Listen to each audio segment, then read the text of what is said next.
and welcome to a special live review, spoiler review here for Captain America Brave New World, brought to you by the Geek Buddies! Hey!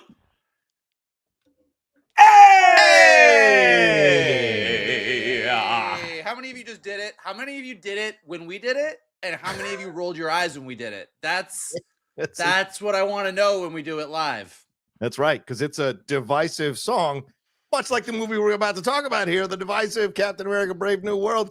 We got a lot to get into here on this spoiler review. This is a spoiler review. I'll probably say it again before we dive into the meat of things, but we will be breaking down this film, this latest entry in the Marvel Cinematic Universe, the 35th film in the Marvel Cinematic Universe, which at this point has grossed almost $200 million in its opening weekend, despite the around 50% negative, 50% Rotten Tomatoes score, and some other issues going on with the film from behind the scenes. So not a bad opening weekend. Will it sustain itself? We don't know, but certainly we're going to talk about everything that went down in this movie. Let's introduce ourselves first. I am John Rocha, writer, producer, and host here on the Geek Buddies.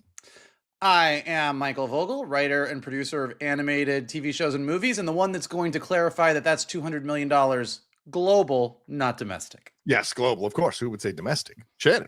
And this is Shannon McClung. I'm a television actor and an animation writer, and I'm the one who's going to clarify that $200 million domestic or global is for Brave New World, not the MCU. The MCU has made $11 billion. So this one, if it doesn't do great, it's fine. It'll survive, for God's sake. Everybody calm down.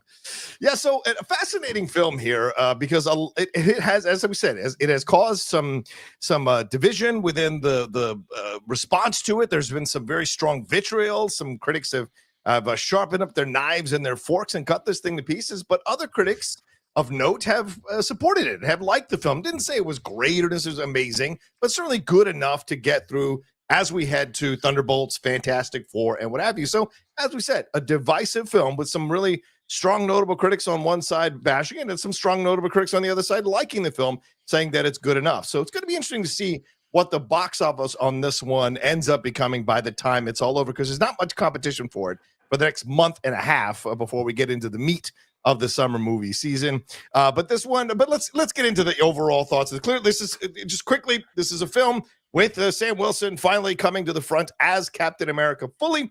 We've got Joaquin Torres in tow here as the burgeoning Falcon.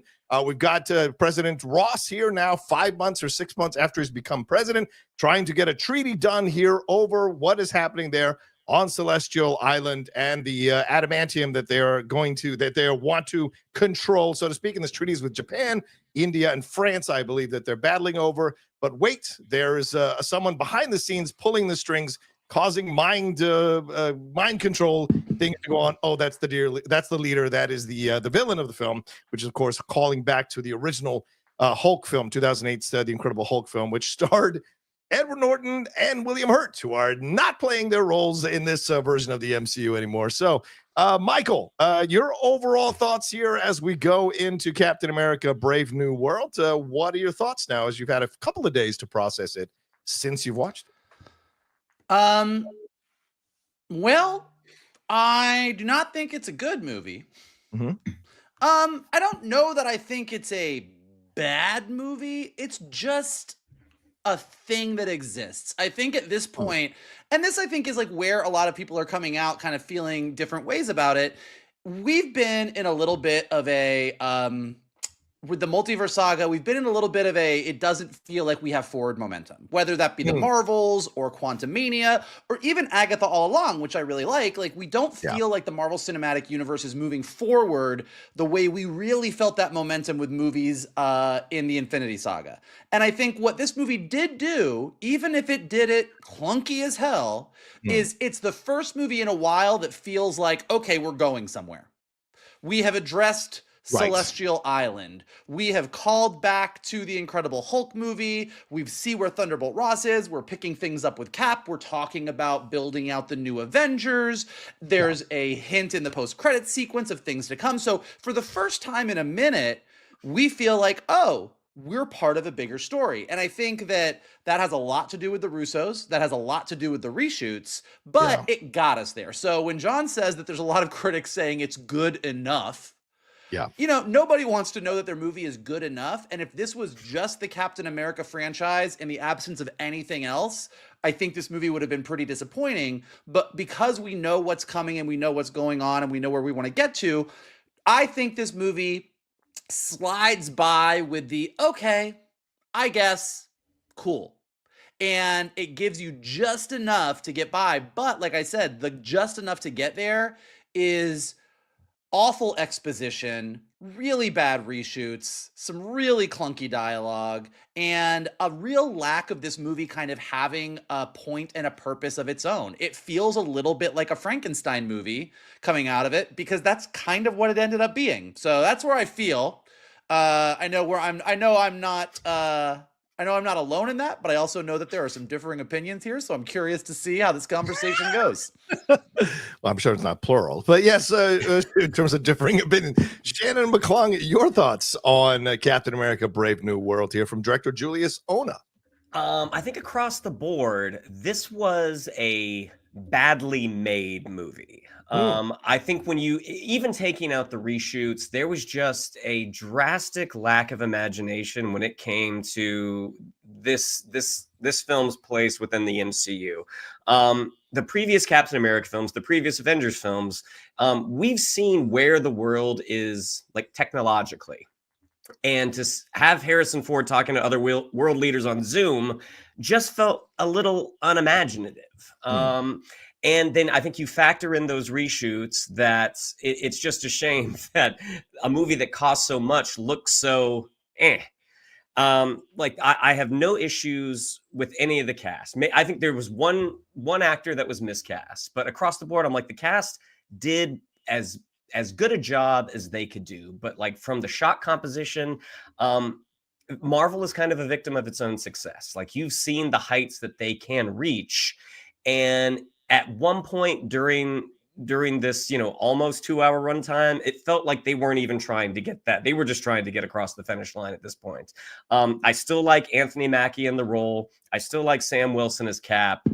There are moments in this movie. There's not a ton, but there are moments. You can see where they were trying to get to, but also just in terms of the story, it's kind of like, whose story is this? I mean, the Sam Wilson taking the shield, that was covered already in Falcon and Winter Soldier. So it's like, what's his purpose here? I know a lot of folks say that this is sort of more a sequel to Incredible Hulk, which I don't totally agree with, because I don't feel like it even did that well enough to be considered a sequel to the Incredible Hulk. At the end of the day, I want this movie to do well. Hearing that it overperformed for the weekend, I'm like, great. I want the movie to continue to do well, because I want to see Anthony Mackie continue to carry that shield.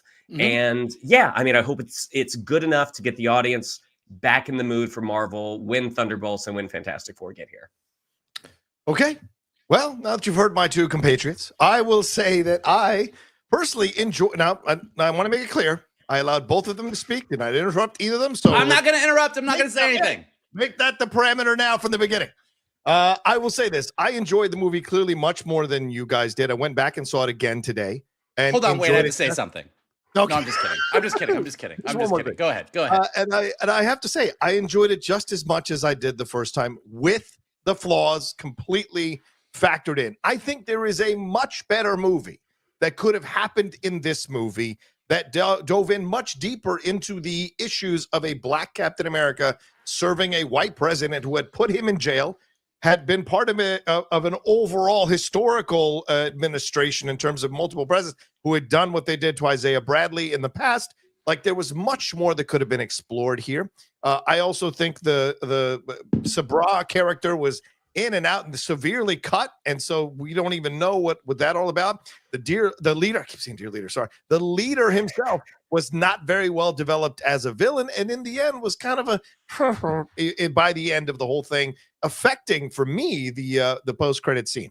That being said, I loved the action in the movie, the way it was shot, the way it was choreographed, the way it was staged. All of it really worked for me. Very excited about it. Loved Anthony Mackie in this role. Yes, I do feel that they kind of calmed him down a little bit, but this is the Cap that has been building. This guy who is much more mature now, much more foundational, much more serious in certain moments, much more confident in what he's doing, because that's the carryover from Falcon and Winter Soldier. And I really enjoyed that. And I loved Harrison Ford in this role. I mean, there was so much great emotion coming on from him. And by the way, this is his first time doing Thunderbolt. Ross had to bring in all this emotion for Betty, who he had no contact with or had not been in a film with at all, as his daughter. I thought he did a wonderful job with that. Now, did the development of his character seem a bit wonky? 1 second form the Avengers, next second, well, we'll cross that bridge when we come to it. Get out of here. You know, that guy, there was a bit of a weirdness. And reading that Vulture article, of, you know, after having seen the movie, it's very clear that they had a different plan initially for Harrison Ford and for that character of Thunderbolt Ross, and adjusted, it seems like, a little bit on the fly in the reshoots, even though Julius Onah is claiming now that there was only one period of additional photography. I think he's maybe getting away with saying period as, oh, that could be 6 months. Period is a nebulous term, so who knows how many amount of reshoots were done in the film. But I agree with you guys. Some of the reshoot stuff is so obvious. The Bucky stuff feels so stuffed in. The cherry blossoms look like it's on green screen. It wasn't that strong. But for me, what worked for the movie was the emotion and the performances of Anthony Mackie and Harrison Ford and Carl Lumbly. Like every interaction with him, every interaction with Anthony Mackie and Carl, I was like, give me more of this. I want more of this. And by putting him in prison, they really shortcut what could have been an interesting him breaking out of that prison. Would have been interesting if Sam is dealing with that and dealing with what's going on with the treaty and adamantium and all that's going on there, so that maybe it's Carl who comes back. Not Carl, sorry, Isaiah comes back to fight the Hulk at the end with Captain America and has the moment to kill him, but doesn't do it because he himself, you know, knows that he has to kind of forgive in order for him to move on as well. So there was, again, a much better movie that was available to this that could have been done here in this film. But I think overall, I enjoyed it. I was entertained by it. And I'm ready to move on to Thunderbolts and Fantastic Four. Considering all the shit that went on behind the scenes with it, it's a miracle it came out even remotely decent for me to enjoy it, clearly a little bit more than these two gentlemen did. But it is what it is. Yeah, go ahead, Mike. You want to chime in with something? Yeah, I mean, look, I don't disagree with you that, like, to me, this is one of those things where you have to look at it and you go, you can see the story that they were kind of wanting to tell. And like to your point with Thunderbolt Ross, you know, let's get the Avengers back. We'll cross that bridge when we come to it. I'm doing this. Everybody has with Sabra being or whatever her name is in the movie now. What's her? Ruth. Ruth. Oh, Ruth, right. Ruth. With Ruth being sort of one thing and then another thing. Like, this is what happens. So when you have a movie, and from everything that I'm hearing from even friends who are internal at Marvel, like when you have a movie that is a disaster. Yeah. And that's what this movie was. And then you have everybody come in, you have the Russos come in, you go, how do we fix it? Even with reshoots, even doing all the stuff that Marvel does with reshoots, at a certain point, you can't reshoot your entire movie. You can't just go, let's make the movie again. So you have to go in and strategically go, we need this information here. We need this character to say this. We need to do that. We need to pull this out. And so what ends up happening is a movie where character arcs get really flattened. And characters sort of have these weird back and forth moments where you're like, wait, I thought he was doing this, but now we're doing this. And nothing really moves you, because rather than having a nuanced scene where you really dive into stuff, you have someone sort of say something, sometimes in ADR, to go, oh, okay, I get what's happening. So yes, if you wrote down the events that happened in this movie and said, this is what's going to happen in Brave New World, all right, cool. Like Sam is struggling with this. Like, I think they just really shortchanged themselves across the board. So you get to the end and like, all right, so Sam beat the Hulk. Cool. I guess. Like, it just didn't really have the impact. Like, I think there could have been a great movie here, but I think that they just got too, I mean, even when you see the all of the product and the Funko for the leader, it is very clear that the leader even looked different than he looks in this movie. Like, the leader is not a good villain in this movie because they cut almost everything that he did and gave him a few speeches on green screen to go, okay, well, this is what his plot is. and he's a horrible villain. So I think that the basic concept of Ross is president, Sam Wilson is now Cap, they're trying to figure their shit out. We've got Celestial Island as adamantium. There's double crossing. Isaiah Bradley gets wrapped up into it. Like what I liked about this movie is, to Johnny's point, I actually really liked Anthony Mackie more than I thought I would. I think he is a good I think he's been great as Sam Wilson, and he's Sam as Cap is great. Yeah. And what I also liked, although I think the movie really suffers in comparison, is that they were clearly trying to go for this, let's take the beats of Winter Soldier and do a new story with Sam. It's basically the same movie. Cap was struggling with, where do I fit in now that I'm in modern day? Sam is struggling with, I'm now Cap, what do I do? They both don't necessarily trust their governments, represented by S.H.I.E.L.D. or Thunderbolt Ross. They have a friend who is on the wrong side of the law with Bucky and Isaiah. They meet a Falcon. They meet a Black Widow. They go on an adventure. So it's very, very similar throughout, and they're trying to kind of match those beats, but you're matching the beats of one of the best Marvel movies, and you're not getting there. Yeah, it's a good point. I found this in doing research for the review here. Nate Moore, when he was talking about what they wanted to do with the movie initially, as one of the producers of the film, he drew comparisons to 2017's Secret Empire run, right? He noted that Wilson wears a costume featuring the colors of the American flag while facing off with the president, and said the film story was about, quote, the notion of a guy who believes an ideal, realizing that ideal is not always held up to the same standards by other people, and feeling really betrayed by where the American government has gone. And he said he wanted to feature the themes of bringing people together and focusing on shared experiences, believing these were central to Captain America and Sam Wilson's character, which he thought had political resonance, but was more about humanity than politics. So you can see that some of the bones are there, but it feels to me, and this is, I know people want to blame the creatives, the writers and the directors. I think you have to go farther up the chain to Feige. It seems to me like, or maybe even Iger, like Disney got scared.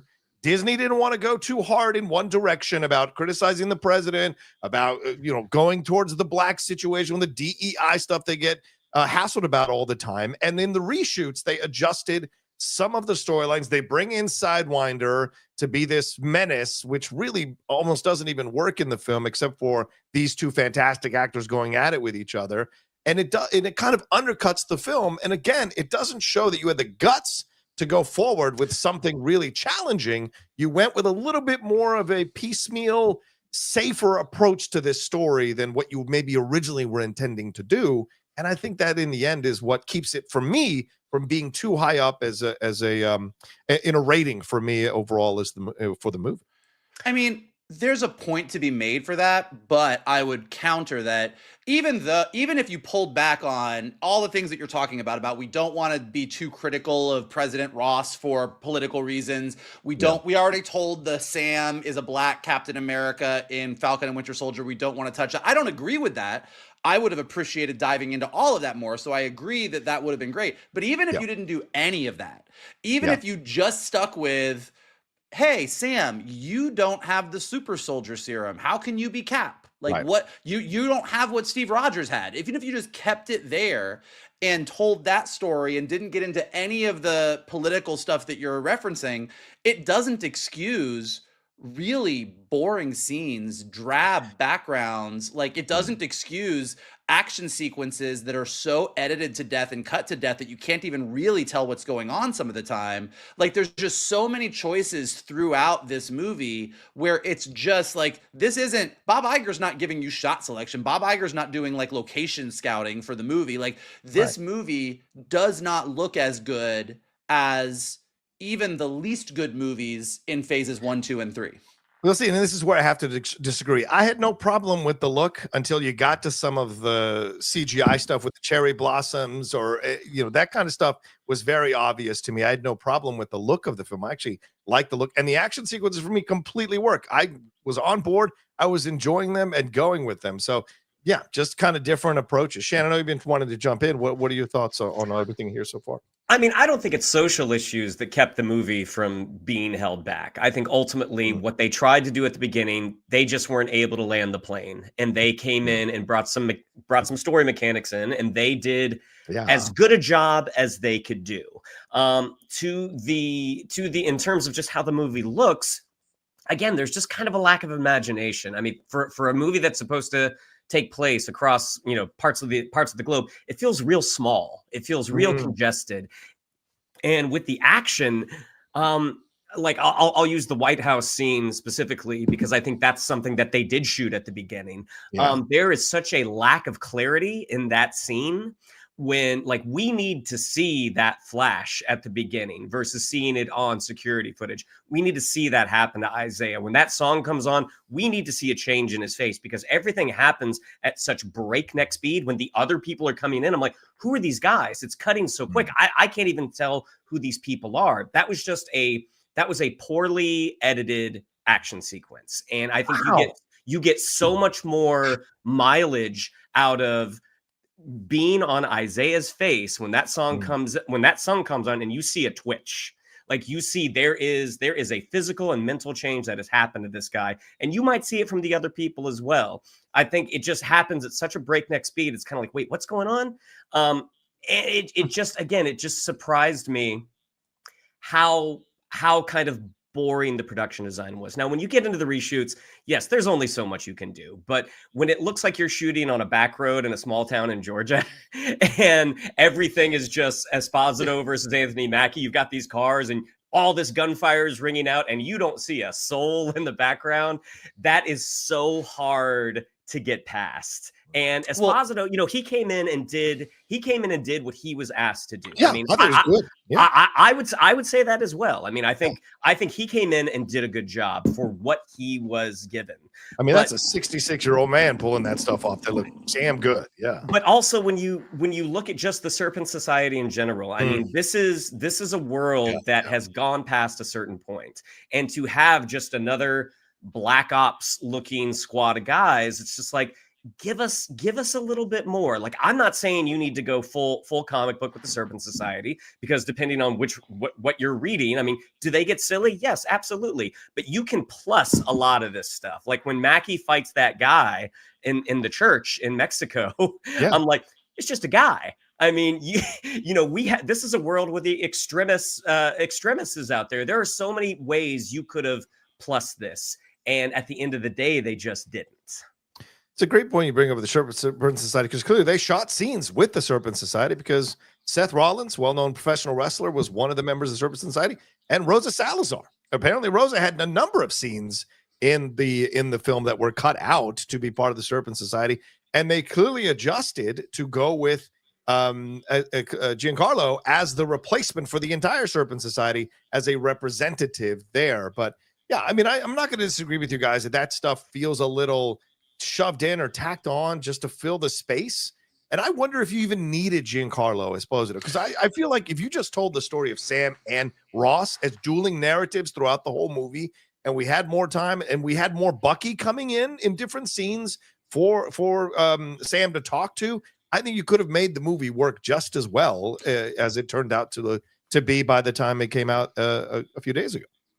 Well, I mean, you do need, I mean, like the reason the Serpent Society is even in this movie at all, in whatever capacity they're supposed to be there, is you needed somebody to steal Japan's adamantium to kick all of this global geopolitical battling off. And so you did need this whole, what is the thing that's going to divide Thunderbolt Ross and Sam in this movie. So like they're the adamantium, Japan's adamantium is the MacGuffin, and you needed somebody. So if you're gonna have somebody steal it, have somebody cooler than just regular thugs. But you're right, you just did, I mean, whatever, it is what it is. Like I don't want to like beat up the movie too bad. Like they clearly, I think everyone working on this movie kind of knows that this was a little bit of a Frankenstein movie. So it's easy to like armchair quarterback afterwards, see what they did and say, here's how you could have done it better.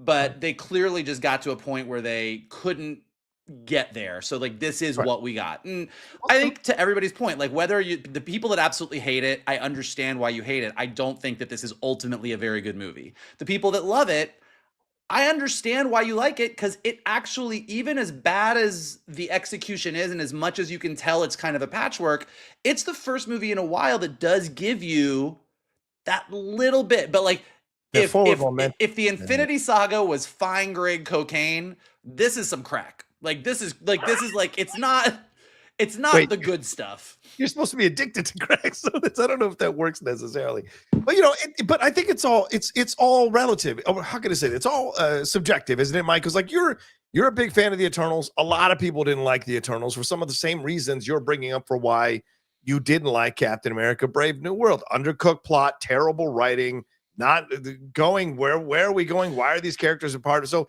it's all a matter of what works for you and what doesn't. So clearly there's a lot of people who feel the way you and Shannon do, that the film doesn't work. It's kind of boring. It's a mishmash Frankenstein thing. But there are, enough people on the other side who clearly enjoyed what they got and maybe are going back. And I had a few people already chime in this morning on Christian Show when I was live and also on my review saying that they'd seen it more than once already. So there might be a thing that is connecting with a certain section of fandom that are going to go over and over and over again and push it to possibly, I think it's not going to make more than 5, but if there's not competition and it gets some kind of fire, maybe 7 is in the mix, but I don't know. 700, I mean, I don't know though. 500 feels probably accurate, but I don't know. I mean, we'll see. But look, I think, and look, again, as we always say, if you enjoy the movie, enjoy the movie. There are some some bad movies that everybody hates that I'm a big fan of. So it is what it is. You like it. I do think the difference between this and the Eternals, and this is not me defending the Eternals. The Eternals, a ton of people hate that movie. I happen to enjoy it. I don't think it's the greatest Marvel movie, but I had a great time watching it. I understand when people don't like it. The Eternals lives and dies on that's what they wanted to make. That was their movie. This is clearly we were in trouble. Like when you open that movie with this, I mean, it's just the opening news story in Brave New World. When the newscaster is like, Thunderbolt Ross is president. Now, this is Thunderbolt Ross. He is responsible for the Sokovia Accords. He was Secretary of State during the blip. But because they needed to explain what happened in The Incredible Hulk, they're like, Thunderbolt Ross in some heat because of that fight with Hulk and Abomination in Harlem. Also, Betty Ross, his daughter, was mad at him. Betty Ross is Bruce Banner's girlfriend. Like, it was like, why would a news story even cover that? So, like, those moments, you're just like, oh man, they were really struggling to get this in there, weren't they? But I mean, I don't disagree. Like the Thunderbolt Ross has had a long career since the Hulk and Abomination fought in Harlem. But the flashback of Harrison Ford rocking that stash in his camos, I was like, God, I wish we would have seen this, because watching angry Harrison Ford knock over a podium in the middle of a press conference, I was like, that's really, really funny. But I mean, again, I think it's probably just kind of the patchwork that the movie ended up being, that they didn't really, and again, this is the Marvel being a victim of some of its past choices. The world is just not that well established. The world presented in the movie. Yeah. The MCU on Earth, like the last few movies have been off in corners of the multiverse or in the quantum realm or in space. Like this one, like I'm trying to remember what the last thing on Earth was. I mean, was it the Marvels? I mean, when they're on Earth, I mean, Secret Invasion. I mean, there's just so many kind of potholes in the past that it's like, it would be really great to know what is the status of the world right now. Well, they're going to drop Secret Invasion like they dropped that Willow series. They're going to just wipe it out. But here I will say, and then we can get into some more of the stuff, like specifics about the movie. But this is something that I think Marvel did better early. Look, we all agree. I don't think there's anybody in this chat that's going to say that Secret Invasion is good. You can defend Brave New World, defend the Marvels. We'll all have our opinions. Nobody's defending Secret Invasion. That being said, it came out. It exists. And when you have a cinematic universe, you don't get to just drop the thing that you made because it was shitty. You have to keep everything. And the biggest issue, and this movie, like I give this movie credit that we have Celestial Island. How do they know it's called a Celestial? I do not know, but sure, they figured that out. So we've got Celestial Island, and in Thunderbolt Ross's speech, he does reference the fact that now they have adamantium since they don't have access to vibranium because they call Wakanda an isolationist society. So you get a little bit of the tension that the America has with Wakanda from Wakanda Forever. But look, we had at the end of Secret Invasion, President Ritson was like, hey, aliens are all illegal. Every alien has to get off Earth. We've got Asgard. We have like this thing that happened where aliens are illegal. President Ross becomes president. Like there is a world where, and again, I hate Secret Invasion, but when you have a universe, you got to work with what you got. So I do feel like had they kind of come in and been like, look, we're in talks with Asgard because of our, like there's just a way that they could have mentioned a few more things that none of it would have mattered to the bigger story. It might not have fixed some of the bigger emotional issues that were there, but it would have just gone a long way towards like, guys, we know that we got a little bit unwieldy. We're reining this in. And I think that would have helped. So I do think that there is a world where when you had a show where the president of the United States kind of made a sweeping, we're getting rid of all aliens, and then you have Captain America Brave New World come out not too long after, where we now have a new president. I get why they want to ignore it, but I think that's a mistake. So I think that that's where Marvel did better. Look, Iron Man 2 is nobody's favorite movie, but Hammer exists. Like they still use the pieces that worked. So that's my world building 101 speech for the day. Well, Shannon, as Michael mentioned, let's get into some specifics here. What are your thoughts on let me bring this up too. I want to give respect to my brother here, Anthony Mackie. What are your thoughts on Sam Wilson's journey in this movie? Fully taken on the mantle of Captain America. Should he work for Ross after he imprisoned him in the raft? Does he trust that Ross has changed? Isaiah Bradley clearly doesn't want him to do it in that scene in the gym when they're having that conversation about his historical resonance with it all, and he has to clear Isaiah's name eventually because Isaiah gets involved in an assassination attempt, and he wants to find the mole in President Ross's team. He trains Joaquin Torres to be Falcon and to listen, confronts Sidewinder, eventually battles the leader, and Bucky helps him to embrace the shield in that shoved-in scene. And also throughout is this narrative of whether he should take the serum or not. So what did you think about how they handled his storylines throughout the movie? What worked for you, what didn't work for you when it came to Anthony Mackie and his performance? I mean, I think they didn't totally know the Sam story that they wanted to tell, or rather, the one that they wanted to tell probably got lost in the reshoots, the one period of reshoots that they did, according to the director. Just because, I mean, I like Anthony Mackie in the role. I think he's a good Sam Wilson. Again, I love Sam Wilson carrying the shield. But they just didn't know what story they were kind of telling with him. I mean, I feel like had it been more of a two-hander with Isaiah Bradley, I would have been a big fan of that movie, because I think Carl Lumbly is for as little screen time as he has, he is the MVP of this movie. I mean, I remember when Don Cheadle got nominated for Best Supporting Actor for Falcon and Winter Soldier. It's like, what? You need to give that to Carl Lumbly. You need to put Carl Lumbly's name in the opening credits. What is this bullshit? Because his Isaiah Bradley, I mean, the connection that those two guys have, there's a story there. There's more you could do there. And I feel like the partnership that they want, this bromance that they want him to have with Joaquin Torres, feels real forced and inauthentic. In terms of just what more they could have done with Sam, I'm not sure. I mean, I think there's a story someplace where Sam, according to the Sokovia Accords, can only do so much as Captain America until he makes this deal with the devil, with Ross. And that's ultimately, I mean, and they do touch on it a little, but that's maybe more where the story could have gone. I mean, you could see Isaiah Bradley they have that one scene, but Isaiah Bradley being like, this is not the guy you want to be in bed with. But they were also trying to do a redemptive story for Ross. So it's like, there were so many ideas, and there was just sort of a lack of focus in terms of what we got.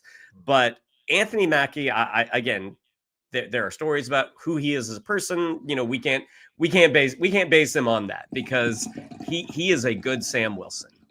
And even like the whole idea about the serum, I think that's something that he mentioned. I don't feel like that was ever an actual struggle for him, except for when in the movie though.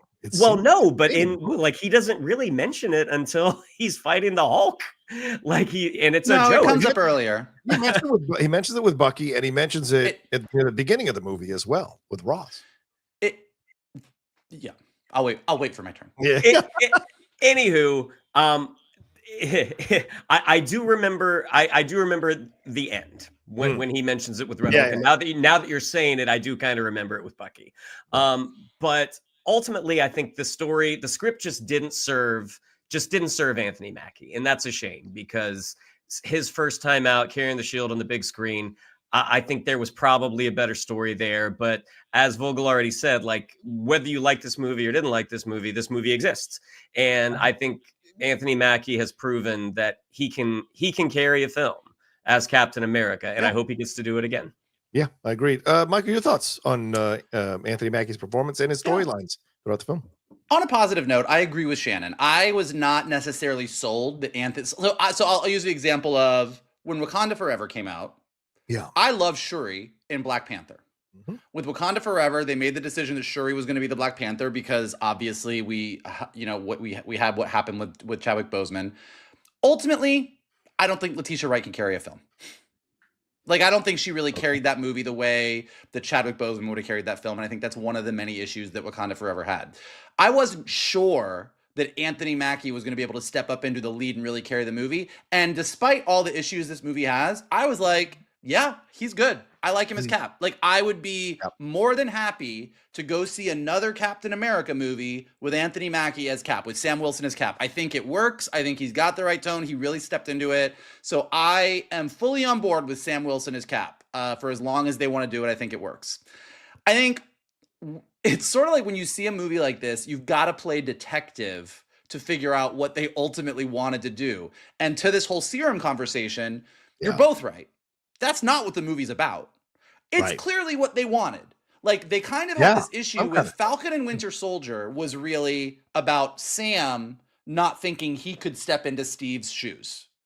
He doesn't keep the shield. He gives it to the government. The government gives it to John Walker. John Walker's a douche. Sam has to step back in. He practices with the shield with Bucky. He ultimately steps into the role. He says, okay, you know what? I feel like I understand this. What this movie is about, or wanted to be about, was the rest of the world being like, really? Yeah, you don't. And to John's point, in the comics, when Sam Wilson put on the Captain America costume, it was like, you're black.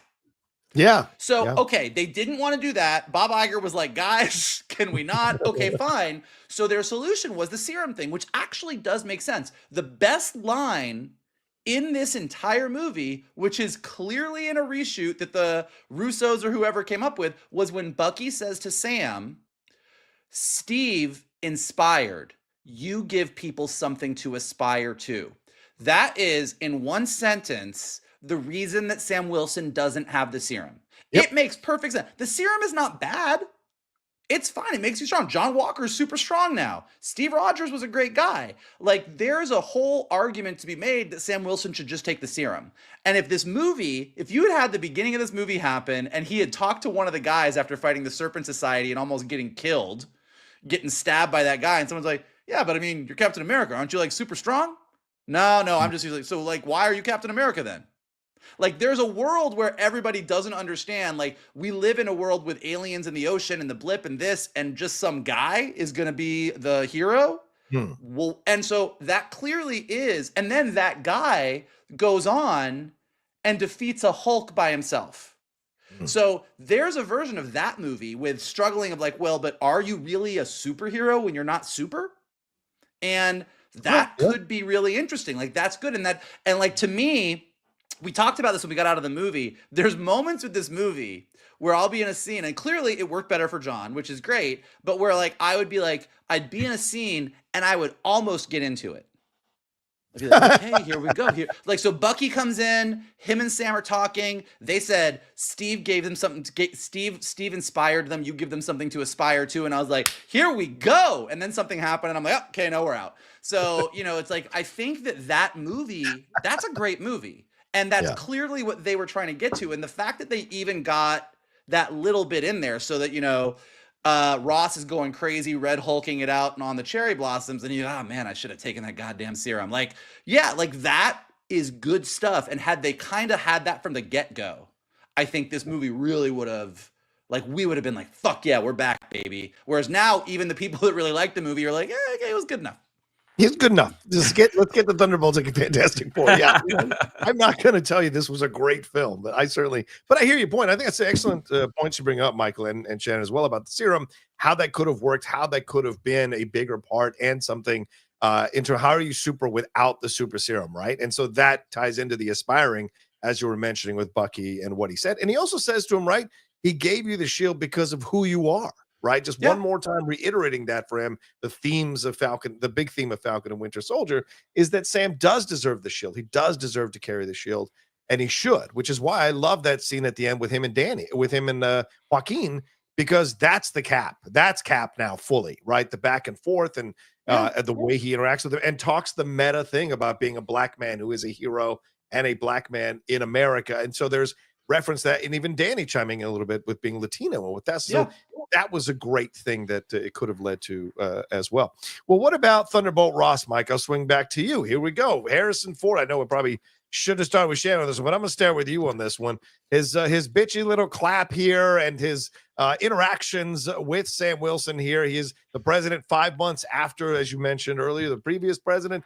He wants this treaty with Japan, India, and France, as I said here. He wants to lead the way with the Adamantium. He wants Sam to reform the Avengers.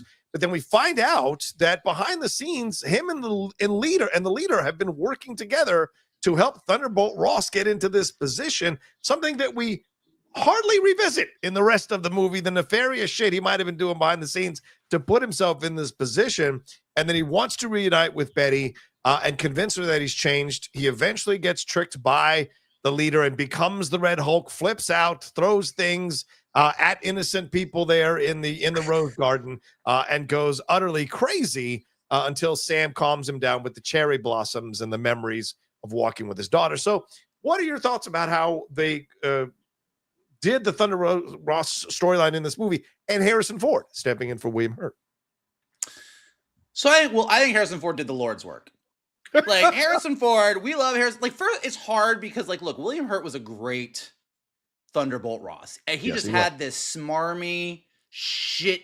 Like, he was just a fucking shitty dude, and like he's just so good, particularly in Civil War with him and Tony going at it. Like, he's just really like he's chewing up the scenery. So Harrison Ford steps into this role, and he's doing the best. But to John's point, this is a role that has anything that was brought to this role that Harrison Ford brought to this role. This is just a man who has been doing this for years and knows what he's doing and gets there even if it's not on the page, because it's not on the page. Like, there's a big thing in this movie where they're like, Thunderbolt Ross, let's show everybody the monster he truly is. I just said that Thunderbolt Ross is a piece of shit. Is he a monster? Is Thunderbolt Ross a monster in the MCU? I mean, he's a shitty dude. He's a shitty dude. He's an asshole. But like, what does he do? He tells the Avengers, hey, you guys have been going around the world and you blow shit up. We got to stop. So the Sokovia Accords, like, if you love superheroes, you don't agree with the Sokovia Accords, but plenty of the country did. Like, it split the Avengers apart.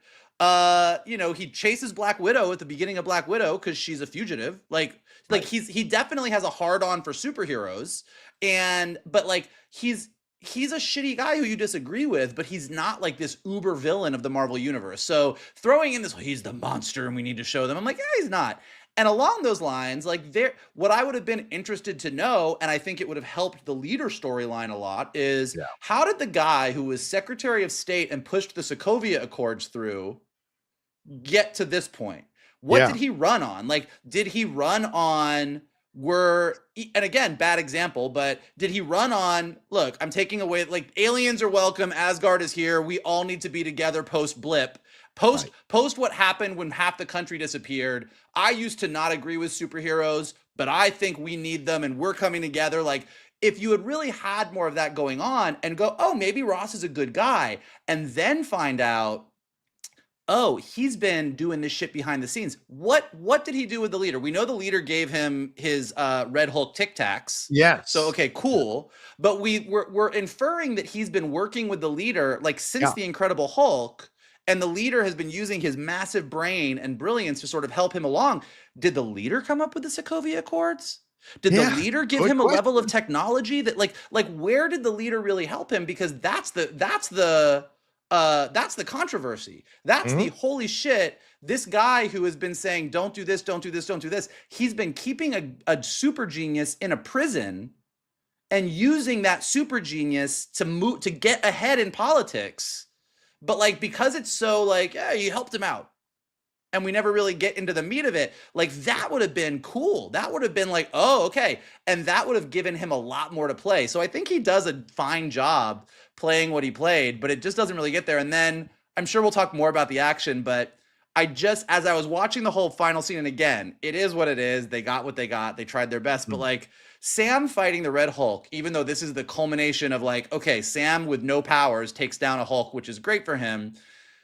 Comparing their fight around those cherry blossoms to like the Tony Stark and Hulk fight in the middle of Age of Ultron, as an example, like I want to see Red Hulk ravage downtown DC. Like I want to see people running and screaming. I want to see Joaquin and Ruth like actually trying to help people get out of the way while Sam is dealing with the Red Hulk. Like there's a version of this ending third act that really just feels like holy shit, that A, makes Sam look fucking awesome, and B, makes Thunderbolt Ross get to the end and look at what he did and really have that I've become the monster. Like he ripped up some cherry blossoms. I know it would have made Betty really upset, but like he ripped up some cherry blossoms. Like they fought on one street. You know, and that's another area where I'm just like, this could have been huge. And what it was like, all right, the cherry blossoms are safe. Thank goodness. Listen, you non-DC, Maryland, Virginia people have no idea how important cherry fucking blossoms are to that area and to Japan and to the relationships we have. I went to Tokyo to see the cherry blossoms in bloom. I get it. No, they're excellent points you made there, Mike. It's very interesting. And just to answer your question, this is what he ran on together. That's what he ran on together. Everybody coming together. But That's again, how he who? became president. Who like is together like superheroes and Thunderbolt Ross? Right, we didn't get a chance to see. Is together Asgard and the aliens who have been stranded on Earth and humanity? Like, is it the nations? Like, together is such a bland thing when you don't know who you're bringing together. Right. It's almost like making America great again. Roshanna, your thoughts overall, your thoughts on Ross, Thunderbolt Ross, and how it was handled in this film and his storylines, and also how Harrison Ford did, your personal hero, I would venture to say, how he did stepping in for William Hurt. I mean, he did as well as he could do. You know, given the situation that he found himself in. Look, it is so he brings such a different energy than William Hurt had, and you know that's you do what you can with what you have, and I imagine a lot of folks would argue, despite the fact that William Hurt was an incredible actor, that getting a movie star like Harrison Ford to be in a movie, that's a big win. Like it's terrible, William Hurt's passing, but it's like, all right, well, who are we going to get? Harrison Ford, done. Was there somebody that maybe could have played that darkness a little bit more? That's possible. But ultimately, I think when it comes down to him as Red Hulk, I mean, I just don't think they didn't use him enough and in the right way. I do think that when you're marketing telegraphs the finale of your film for the entire run, our friend Jonathan Gabay was just he texted us from the theater and was kind of like, hour in, we're no Red Hulk. But I mean, I love Harrison Ford in almost anything he does. And this, I don't know if he's going to come back. I mean, we know where he ends up. He's on the raft. Whether or not that plays into Doomsday or Secret Wars, we'll see. But yeah, it's really hard when you are handing off the baton to someone, when someone brought such a different energy to the character. And granted, we saw him several times over the films, and he was always a minor supporting character, with the exception of the Incredible Hulk. He didn't care that much about what Betty thought Incredible Hulk. And it's kind of like, what got him here? Is it the fact that he's dying? Like, that's kind of that's kind of what we're made to believe, but you just didn't feel it enough. And maybe we would have with what they originally wanted to do with them. But again, I think we are in the middle of the Harrison Ford Renaissance. And if you were not a fan of him in this film, there are 2 great television series on right now that he is doing incredible work in Shrinking in 1923. This is like a third golden age for Harrison. Yeah, I was like, I don't know that it's the Harrison Ford Renaissance, because was there ever like a time where Harrison Ford was not Harrison Ford? Like, he's been Harrison Ford. But there were but no, I'm talking about his output was not that great. Yeah, there were some pretty bad vehicles along the way. Was that one with Paul Bettany? Firewall. A-Wire, what? Firewall. Yeah, Firewall. I mean, there was some pretty terrible. There's the movie with Brendan Fraser where he plays a doctor. Like, yeah, there were so many forgettable Hollywood Homicide with Josh Hartnett. I can go on. Like, there was a time when Harrison Ford in a movie did not mean that movie was going to be good. And you could kind of see him sleepwalking through the production. Whereas at least in this past weekend is proof that Harrison Ford can be in a movie and it's not going to be very good. Hey now. Yeah, I liked, obviously because I liked the movie more than you guys. I texted you guys. I thought you guys would have a much more emotional response to Harrison Ford. It did not go that way for you guys, but for me, it really did. I mean, I teared up a couple of times when he was getting really emotional talking about his love for Betty. And maybe it's just because I'm getting older, and I know as an older guy, like, things are affecting me in different ways now, much more emotionally than they did before. And so when I hear Harrison going to that back register and really kind of dialing into his feelings about his daughter and getting misty-eyed and getting that voice breaking, I buy into it. And I was caught up in it, and I loved it. But you guys make excellent points and things I thought about as well. I would have loved to have seen how this attitude had changed over the years, so that when Betty shows up, there's a real moment there, which, by the way, some people think that scene was CGI'd and that they actually weren't in the same room together at all. And that is like a green screen and all this kind of stuff, which would just break my heart if that was true.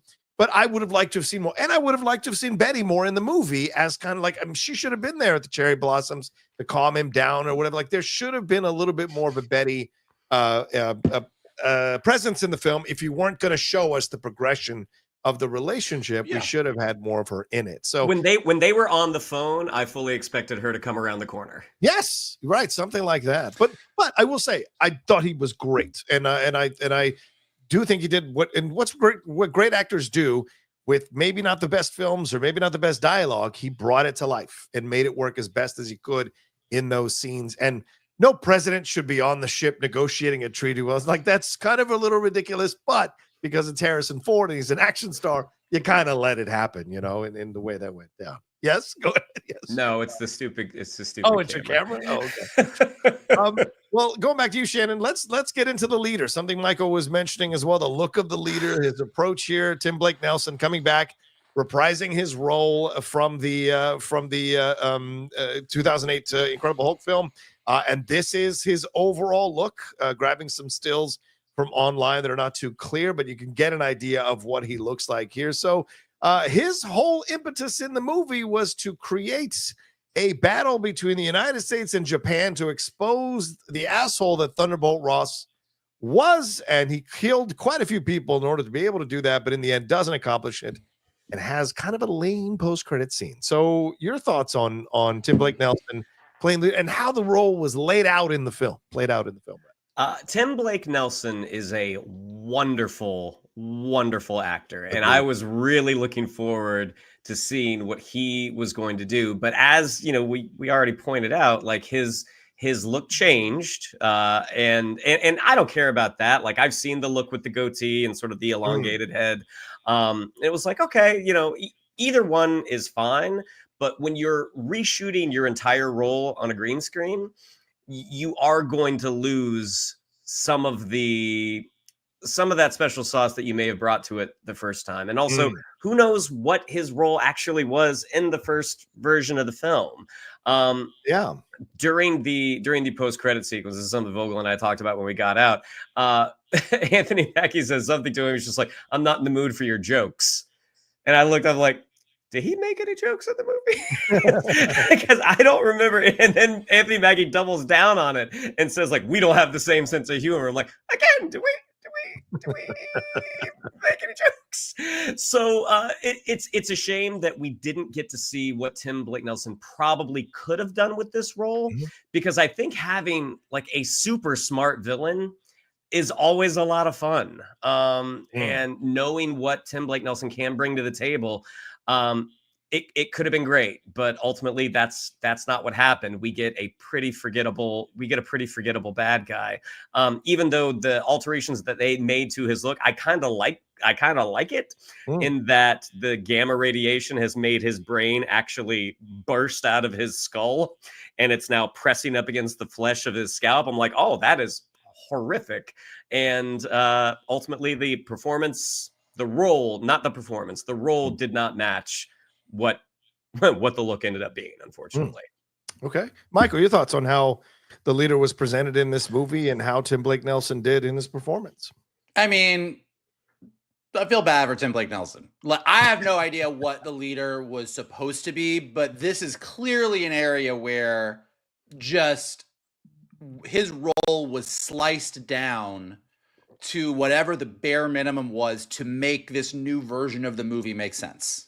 Yeah. And it's very obvious. I mean, the green screen is obvious. Shannon's point about the humor joke, the bit at the end, like there's just so much that you're like, he's kind of nothing. Yeah. Like he's not really anything. Most of his dialogue is like speaking to Harrison Ford through his, like it's all ADR. It's like he was an area where they're like, all right, fuck it. Let's just, how can we make this work? And they just did the best they could.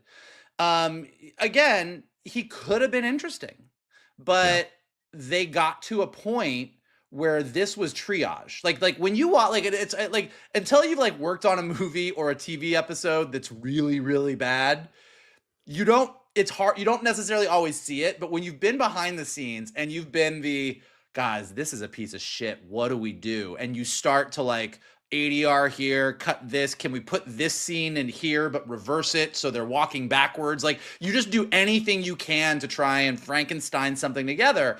And the leader is like the most obvious place where that occurred. So it's hard to even say what the goal was with him. The one thing that I think is interesting, and the one thing that makes me think that there's the possibility that we might not be done with the leader. I mean, there's a world where you're like, okay, guys, we fucked up. Just put him away. He's in the raft, never come back. But given that post-credit sequence, the leader, this whole probability thing, like it was a bad example of like, because they couldn't actually show us, like a better version of this would be, a better version of this is what Zemo did in Civil War. I mean, a better version of this is watching somebody make all these moves and go, see, I did this to this to this. And you're like, oh, that really made sense. Because they cut everything out, they just had to tell us how smart he was. So you just had these like, oh, there was an 89% probability you would do that thing. Well, I had a 77% probability, but the things were so dumb. You're like, all right. So you didn't really get to see how smart he could be, but you did sort of establish that he's thinking ahead. And then with the post-credit sequence, which is clearly just the Russos being like, hey, we are trying really hard to make something feel like we're building to something. He's like, oh, you're not ready to fight the others. You heroes are going to fight for your universe, but other people are going to fight for theirs. Well, that really sounds like you're setting up there was a Tony Stark somewhere in the multiverse who went bad, and he's going to fight to keep his universe safe. Like, it's like you can see where they're building towards this thing, and it makes me wonder if his giant intelligence, is he going to be, whether it be in Doomsday or Secret Wars, is he going to be either the Avengers Hannibal Lecter, like Anthony Mackie, like Sam Wilson has to go to the raft and talk to him because he's the only one who actually knows what's going on? Is he going to be a replacement for Molecule Man in the Secret Wars comic that Hickman did? Like, there's places where, again, kind of to my Secret Invasion point, I think the leader is an epic disaster, epic fail in this movie. But they established just enough that you could take what was there and spin that into something better now that you know where you want to go with it. Yeah, it's going to be fascinating. You both make excellent points about this. I mean, and if there's one area of criticism of the film that I completely agree with, it is the criticism on the leader, because there was a much more interesting potential. Someone said in a review that he could have been like an Elon Musk stand-in, like this incredible tech bro, this really intelligent Tech Bro, that would have been fascinating to see this battle with his calculations. But like you said, Mike, he's almost written like something out of an 80s comic. Well, I did the probability, and you're like, you want something more, and you want something that's really going to battle Sam, like test Sam as much as it should, but he's getting tested by the Red Hulk over here. But the leader should have really tested him much more than he did. I know he kills his friend in the military, who we just get introduced to at the beginning of the movie, but you wanted something more. There's something that could have been really explored here, and there wasn't. And it's not Tim Blake Nelson's fault. That's a damn good actor, as you said, Shannon. If you guys haven't seen Old Henry, I can't recommend that Western enough. But a recent film he did, he is so chilling. If you want to see how villainous Tim Blake Nelson could have actually been in this movie, watch that movie and the character he plays in that movie. It is supremely unsettling. So there was so much more they could have done. And Mike, you make an excellent point. Make excellent points. I'm sure a lot of that stuff was cut out of what they originally were going to do with him. But in the end, this is what we got. And it is one of the letdowns of the movie. For that, I won't deny. Before we move on to some moments, I just want to remind people we're over an hour, almost 500 of you joining us live here tonight. Thank you very much for taking the time to hang out with us here on the Geek Buddies. The Streamlabs and Superchats are open. We will answer questions. Start sending them in because we're getting close to wrapping up our review because we've talked about the film for an hour or so. But we want to hear from you all. So please keep sending in your Streamlabs Superchats. We will get to them as we go along. Just want to remind you all of that. Real quick, I think I went to Danny Ramirez. What do we thought? I mean, I know we touched on it. We've touched on Sidewinder. We've touched on Isaiah. I think the last person we need to touch on. Oh well, I guess the last two people we need to touch on are how Danny did, which I think we alluded to a little bit, and Safri. Like, what are our thoughts on how they were used in the movie, the performances? Anything more you guys want to say on this? Shan, I'll go to you first on these two. Anything more you want to say? With Danny Ramirez, a really great actor can elevate subpar material. And I think Danny Ramirez is a decent actor. And so that's why Joaquin is just not that interesting. I mean, the script did not do him any favors. The filmmakers didn't do him any favors. They're not really giving him a whole lot to play other than the fact that he really wants to be Falcon. Mm-hmm. That, and he can apparently hack into anything on a computer. That's essentially the extent of his character. So it's difficult to say what he can actually do. But again, a lot of the material that he was given just wasn't that great. And it takes someone really, really remarkable to, again, make subpar material interesting. To Shira Haas, who played Ruth Bat-Seraph, to me, this is the major miscast of the movie. And okay. I think, for the audience that doesn't know, like I'm an actor as well. It does not matter how good I am. I will, if I get cast in a film playing an NBA player, it just ain't going to look right. Oh my God. And Shira Haas at 4'11", if you don't call out the fact that she is so small and so diminutive, if it's just she's just kind of there as this badass, I'm like, this doesn't track right now. And there's the fact that she was a Black Widow that did not affect your feeling about that overall. No, okay. I mean, I think it's an interesting idea that a former Black Widow is working for the president. But it just, she just she didn't do anything. And having seen some of her work in Unorthodox, the Netflix series, I'm like, this is a good performer, but you don't command the screen the way that like Scarlett Johansson did as Black Widow. I mean, as like Florence Pugh does as Yelena.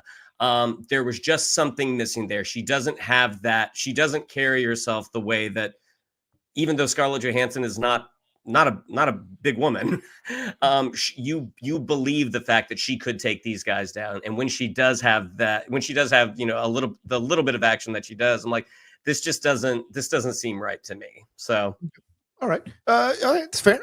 Michael, your thoughts on Danny Ramirez here as Joaquin and Shira Haas here in the movie as Bat-Seraph? I mean, I don't have the bias against short people that Shannon does. So what? I'm sorry. What? No, I actually thought she was. I think she's very striking. I think she's a good actress. I thought she's cool. I think the idea is cool. I think both she and Danny Ramirez suffer from a lack of specificity in this movie. And like I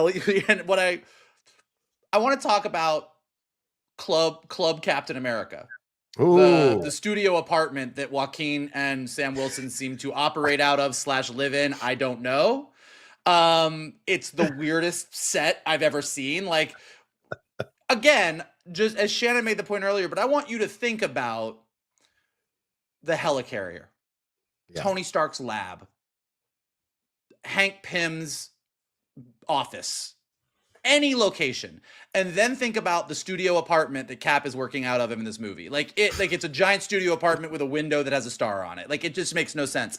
And this is where both Joaquin and Ruth sort of fall into this. Like, had we understood that Sam is working with the government in a special division because of the Sokovia Accords, and Joaquin Torres was his guy, and they understood that, and then they had a conversation about how they fit into the government. And then with Ruth, you sort of had this former Black Widow, but she's working for the government and she doesn't like the superheroes. Like, had you given them anything to bounce off of with that, you would have been like, okay, I see where their roles are in this movie. Yeah. This makes sense. I get it. Again, just looking at Winter Soldier, it's like Sam is some guy that Steve met, who they had to go to in a moment of need, and like that's how he got recruited in, but there was a very specific reason. And Black Widow was, hey, you and I fought the Chitauri in New York together, but I don't really trust you, and this is the movie where we come to trust each other. And I think both Joaquin Torres and Ruth were cut down so much in this movie that they both sort of just exist. I think Shannon's right. I think had Sam been like, you were a former Black Widow? You're a little short to be a Black Widow? And then she fucking wails on somebody and he goes, okay, I take it back. Cool. Yeah. Great. Then, okay. She's the short Black Widow. I love it. If Joaquin Torres was like, hey, I'm with you. Like, I want to be an Avenger. I don't want to be with the government. And he's like, well, with the Sokovia Accords, we got there's so much that could have happened. That being said, I think they both are kind of nothing in this movie. But again, we're at when you think of the bigger picture of the Marvel Universe, like, I think the scene at the end with them is great. Yeah. I think the fact that Joaquin Torres, I want to be Falcon, I want to be Falcon, I want to be Falcon, he fucks up really bad, crashes, almost dies, and then he wakes up. I thought the speech that he had with Sam was really lovely, and then them going back and forth was really lovely, and I think there's more to be played there. So I like the friendship between the two of them. I like Sam stepping into the mentor role. I just was waiting for Sam to ever say to Joaquin Torres, he's like, you think you've got shoes to fill? Had the Sam Wilson storyline been like, I'm not a super soldier, I can't step into Steve Rogers' shoes, and then you had Joaquin Torres being like, I'm not good enough to be Falcon, and they could have had a very real conversation about, listen, I'm dealing with this super serum thing. It would have matched up with what Bucky said. So I think that both of them are perfectly good characters. I think Ruth being a Black Widow makes all the sense in the world. I would be more than happy to see both of them. I'd be happy to see Ruth and Yelena Belova meet up. There's so much that I could see being good. It's just what we ended up getting, again, was just all they could give us. That was not the actors. I think the actors did everything they could, but just when you cut and edited and moved and shifted everything around, it was like any storyline that both of them had, we got the bare minimum of it. Yeah, I have to agree with that. I felt that the chemistry with Joaquin and Anthony wasn't as strong as it was in Falcon and Winter Soldier. I would have liked to have seen a little more of that chemistry, because Bucky and Sam are that's just great chemistry. And so you want that kind of level of chemistry as you move to a new twosome that are going to essentially fill the roles that are there for Captain America and Falcon. So you were hoping to get it, didn't quite get there. I agree. It felt like a little bit cut. But also some of those moments that are laugh moments, they fell flat for me. The dancing around, nobody can see that. Oh, that was bad. That fell like a lead balloon. Yeah, I agree. And then there was another one, I think, when they're in there, somebody called it their honeymoon pad. When they're in that situation, I was like, I'm not sure. But then by the end, when they're having the Miami conversation, then I was like, this is the relationship I wanted to see throughout the whole movie. Even Danny Ramirez seemed to really relax into that scene and deliver believable stuff. So I hope that's what carries over, because look, a bad film should not kill a character. We saw, Brie Larson, I thought, was damn good as Captain Marvel in the Endgame, and that's good stuff. So something not working out the first time doesn't mean they shouldn't go forward. So I hope there is more for Danny, and there is more for Shira Haas, because I thought she did a good job. I think they just cut around her so much that it's kind of a lost character that's just there. Michael, let's swing back to you now. Your thoughts on how they handled Adamantium and Celestial Island and that action sequence. So talk us through that whole thing. What are your feelings about it? Did this work for you as a Marvel fan, also as a Marvel comic book fan, and knows how important this this Adamantium is to the world and where they seem to be going with it? Did you like the way it was handled in the movie? I think the idea that the Celestial is made of adamantium is perfectly fine. I am fine with them having a different origin of adamantium, and it gives this giant Celestial in the middle of the ocean a reason to be important. I also think it's cool. I want them to make more of this, but I love the idea that, like, America's not down with Wakanda. Like, nobody in the world, like, and like Ryan Coogler did it. Like, I think the opening scene in Black Panther, when Angela Bassett walks in to speak to the, not the United Nations, well, whatever the group of United Nations-esque grouping is one of the best scenes. And I love the idea that everybody is kind of pissed at Wakanda that they're not sharing the vibranium. And I love that that thread was picked up, and I would like to see more of that. So I think that was all fine. As far as the action sequence itself, it was like, I didn't love it. I thought it was really uninspired. I think all the action sequences in this movie are like talk about overall. Yeah, I think in general, like whether it's like Sam, the big fight at the beginning when he retrieves the adamantium, the battle around Celestial Island, the Hulk battle at the end, it's like what we got was the most unimaginative version of every single one of these action sequences. And when you have Celestial Island as this giant set piece, it's like having a bunch of planes fly around and have Sam try and stop them.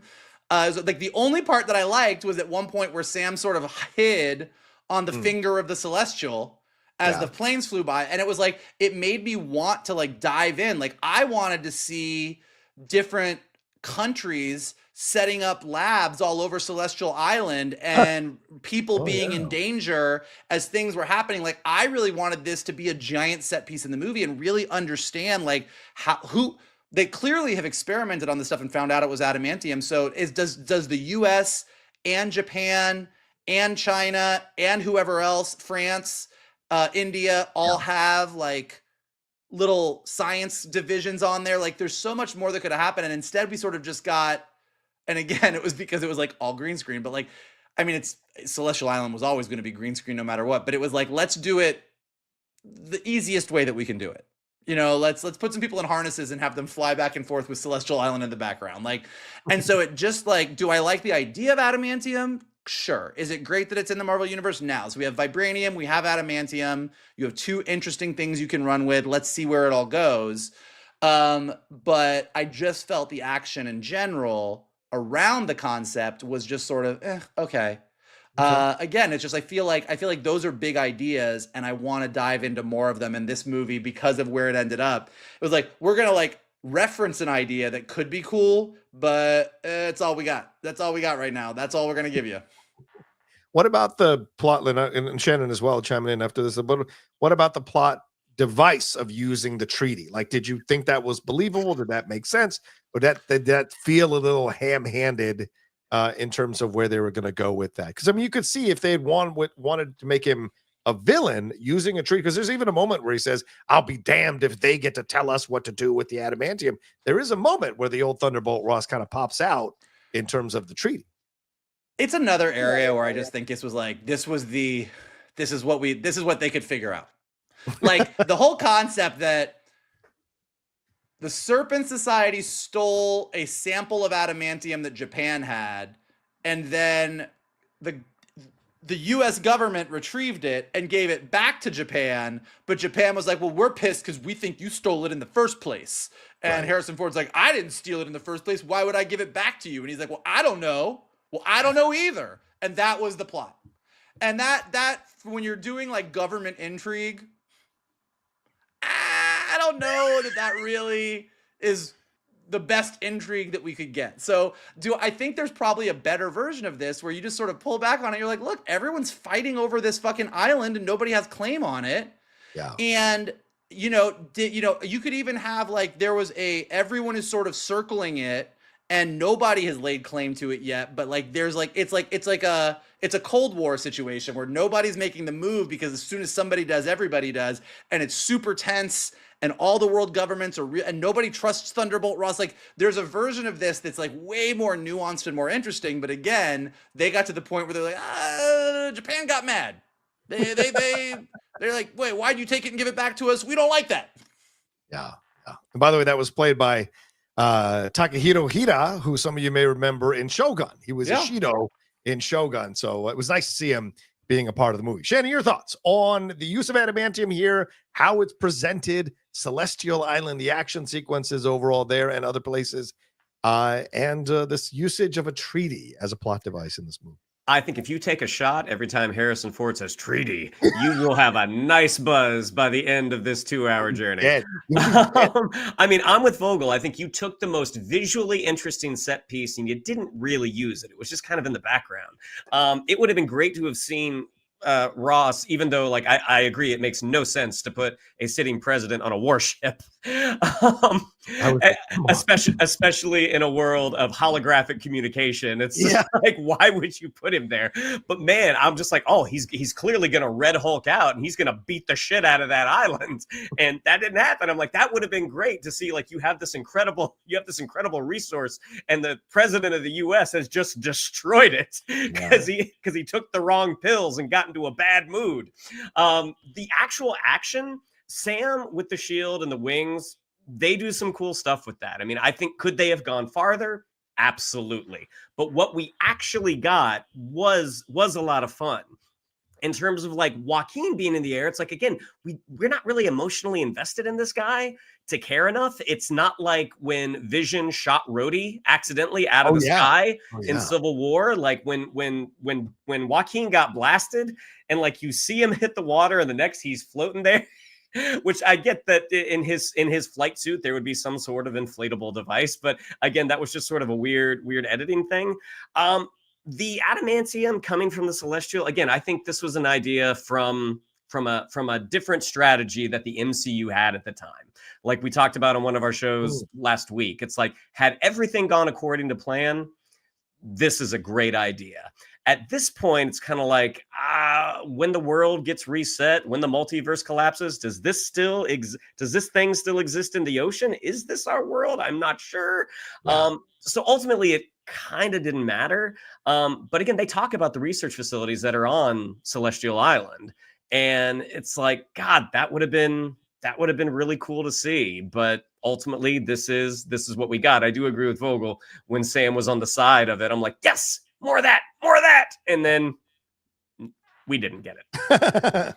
Well, and as you guys have said earlier, it may be a setup film for what may be coming down the road with some of these research facilities and whatever. It may just be a presentation, but I do also take your point that it could have been fleshed out a little bit more to see that would have added more intrigue and danger.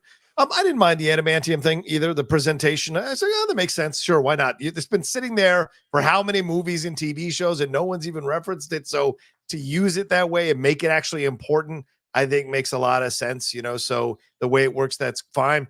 The treaty situation, though, I have to say that's one of the elements in the middle of the film that I was a little bored by. As a guy, as for those of us who talking here and some of you watching, if you know politics, some of the stuff they were presenting to you as feasible in the movie were utterly ridiculous, and so you were just like, this doesn't really make a lot of sense. But you mean like a Secret Service agent who talks to the president like they're the chief of staff, but is still kind of a Secret Service agent maybe, but we don't really know what she is, but she keeps telling the president what he should do, and I'm like, is that how the Secret Service works? I don't know, right? Exactly. But yeah, exactly. And it's Saoirse Rockamore, who was really not used well in the movie at all throughout the whole film. And was she a love interest? Was she not a love interest? What was the point of all of that? But to me, I like, clearly, I've said this already. I like the action sequences more than these guys did. I thought there was some great usage of the shield throws that Steve didn't do. So it was nice to see Sam have his own version of shield throws in Mexico, and then later on when he's fighting with the Red Hulk, and also in other action sequences. So it was nice to see that new kind of element to it in a different way. And I loved the stuff around Celestial, and that was a blast. I agree with Shannon, though. I mean, we're not that invested in Joaquin, so when he got knocked out of the sky, it was more Sam's reaction to it than my reaction to it, that I was invested in and him saving him. And so that when he has that moment with him at the end of the film, it's a really sweet moment about accepting the mistake and telling him how he can do better, you know? So, but yeah, I mean, that's the thing overall. All right. We've hit everything, I think, overall. Anything we've missed? I mean, I thought, I will say this, Laura Cartman's, I thought her score was good. You guys probably disagree with me, but I listened to it again this afternoon. I really liked the Laura Cartman score. She had done What If, she had done the Ms. Marvel and the Marvels. But what did you guys think as score whores? I defer to you two, but what did you guys think of the score? I think you have an incredible tool in Sam's theme that they should have used. Okay. Captain America doesn't have any discernible theme, and it's like, okay, if that's Falcon's theme, and you want to give him a new theme, gussy up one of the old Captain America themes. I mean, rewrite it so it fits Sam. The conspiratorial music, that felt like it was written with a really heavy hand, and didn't quite match what we were getting on screen. Okay. All right, fair. Michael, your thoughts on the score? You echo what Shannon said? It was pretty forgettable. Wow.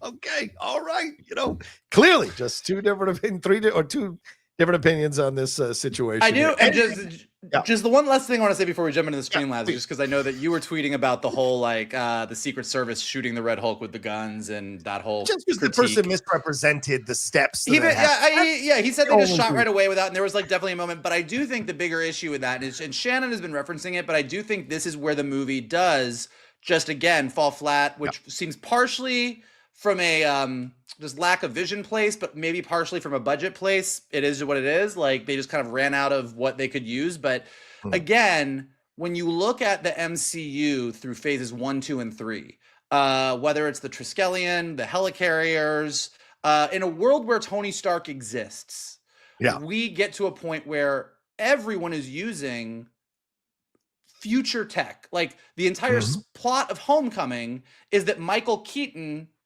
pulled stuff out of the rubble of New York and is selling it on the black market. So when Thunderbolt Ross, who 20 years ago in Incredible Hulk was using Hulkbuster repulsor technology to take the Hulk out, this is the guy who becomes president in a post-enhanced people's world where we have aliens and Asgardians and everything. You would expect the government to be prepared for things. You would expect the government to like have like there's we have like, you know, a fire plan in LA. We have, you know, like something happens, you go, okay, how are we going to deal with that next time? What is the deal? There's going to be a Hulk protocol. You weren't planning for the president to Hulk out, sure, but there'd be a Hulk protocol. And that's just another area where I think, again, like the lack of understanding of where does Sam sit as a hero who's not the government, but also is the government post-Sokovia Accords? Wouldn't the Secret Service have something better than like a gun when you live in a world with all of these great, like, there's just all of these levels of like, we're past this in the Marvel universe. Like, and this movie just, again, Shannon said it the best. When you got to that third act, it's not that they just unleashed their guns on the Hulk without considering that it was the president's at the issue. It's that everything feels so small. Everything feels tiny in a world where Marvel is the victim of their own success. They've made things feel so huge. Like when Avengers has that helicarrier rise into the sky in the first Avengers movie, like this is the world we live in. And this movie did not feel like it was in that world in those moments. So I take your points, but I would have to say that the overall point of that is that you didn't want him to be subdued by anyone other than Sam, because you presented him as a guy who's been 100%. But that's neither like you don't be with Betty. So Thunderbolt Ross used a bunch of like sonar tech or repulsor tech on Ed Norton in the Incredible Hulk movie. Right. They didn't stop him. He's the Incredible Hulk. I'm not saying the Secret Service should have been so good at their Hulk protocol that Sam just was like, cool guys, y'all got it. End of the movie. Like Sam is ultimately going to take the Red Hulk down, but you want to see, it makes the Red Hulk look more formidable if there actually is cooler looking weapons that the government is using, and then he like smashes them, and then Sam has to say, I'm not saying that they should have been good at it, but it's that's where to me that moment happened. They all turn around, they start shooting him with their little piddly guns, and you're like, this movie isn't doing it for me. Yeah. Do you not know what a Hulk is that you're not going Yeah. it's not going to pierce his skin? That's a fair point. I think that's a fair point. But I just don't think in my mind, I was like, oh, they didn't have time to mobilize it. You're probably right that they have this stuff, but they didn't have time to mobilize it. But maybe they also didn't have the budget to shoot extra stuff. And, with the Hulk we fighting can all always the- make excuses in universe why something didn't happen. And like we all do that. I mean, every one of us, when we like a movie, we love to make an excuse on why. That's probably why they did that. The reality is, this movie ran out of money. As much money as Marvel and Disney have, and as much as this needed to work, you go through all the reshoots, you do all your visual effects, you run out of money, you run out of time, and you go, fuck, this is what we got. And this movie is the ultimate example of, fuck, this is what we got. Yeah. In this world, they have moved past the 6-shooter. Like they are living. The Secret Service is living in another world at this point. Yeah, and you would think Ross would know that, right? And Ross would have them equipped. So it's a fair point you both are making, for sure. Even though I didn't mind that sequence as well. All right. Anything more we should say as we wrap up and jump into these questions? Anything more you guys want to? I mean, we'll have final thoughts at the end, but like anything more you want to make sure we hit on before we jump into these questions? Are we good? We save it for the final thoughts. Okay, we'll save it, and we'll try to rip through. I know we don't have a lot of time, so I'll try to rip through these. We have 32 of these right now, so plus the Streamlabs. So Reggie Brown says the end credit should have been like the end of Incredible Hulk with Tony telling Ross he's putting a team together. It should have been Sam going to an Avenger telling them he's putting the team back together. Yeah. Okay. I would have loved that. I would have been curious. Who does he go to first? Yeah. Look, I think with the end credit sequence, the real question is going to be in the execution. Like what we're seeing right now, and again, we're seeing like the most shoddy, what can we get done version of it, is the information that the leader gave Sam, which is there are other universes with other heroes that are going to defend their heroes and villains that are going to fight for their universes. Is that all? Or do they have plans for the leader? If we get to Doomsday and all of a sudden the leader is a fucking cool character and Sam goes to the raft and is talking about him, then this was a good post-credit sequence. If the leader is gone and we never hear from him again and we never see him again, then yeah, you're right. It would have been better to have Sam walk in and see Shang-Chi or She-Hulk or Bruce Banner, anybody, and go, okay, now we're cooking. So I agree with the caveat of we'll see what the Russos are cooking up. Yeah, I feel like the post-credit scene, they could have had them go back to his office and find it on the thumb drive, right? Find something that alludes to the fact that he's done these calculations and something bigger is coming. You didn't even need the leader, but we'll see in retrospect. Reggie Brown also says Spider-Man would have been a great cameo for that end credit scene, but Sam doesn't know Pete is Spider-Man anymore. Oh, that's a fair point. But he knows there's a Spider-Man, and he's had an interaction with the Spider-Man. Okay. Yeah, well, that's a whole other, like, them getting into the, what does everybody actually remember? Like, Sam knows he fought with Spider-Man at the airport in Germany, but he doesn't know who it's, okay. Yeah. And I wonder what that is going to be. Derek Johnson, thank you, Derek. Some support of the Geek Buddies. Thank you, Derek. Very, very kind of you. Thank you, Derek. Always love when you come in, Derek. Thank you so much. Cody says, I mentioned this on the hot mic, but where the hell was the vice president during this movie? Who's the active president when Ross is in prison? That's a great point. And also when you were in Ross's, when you were in Thunderbolt Ross's super boring looking Zoom call bunker, he has everyone in the room, and I was like, "Where's Val? Isn't she head of the CIA?"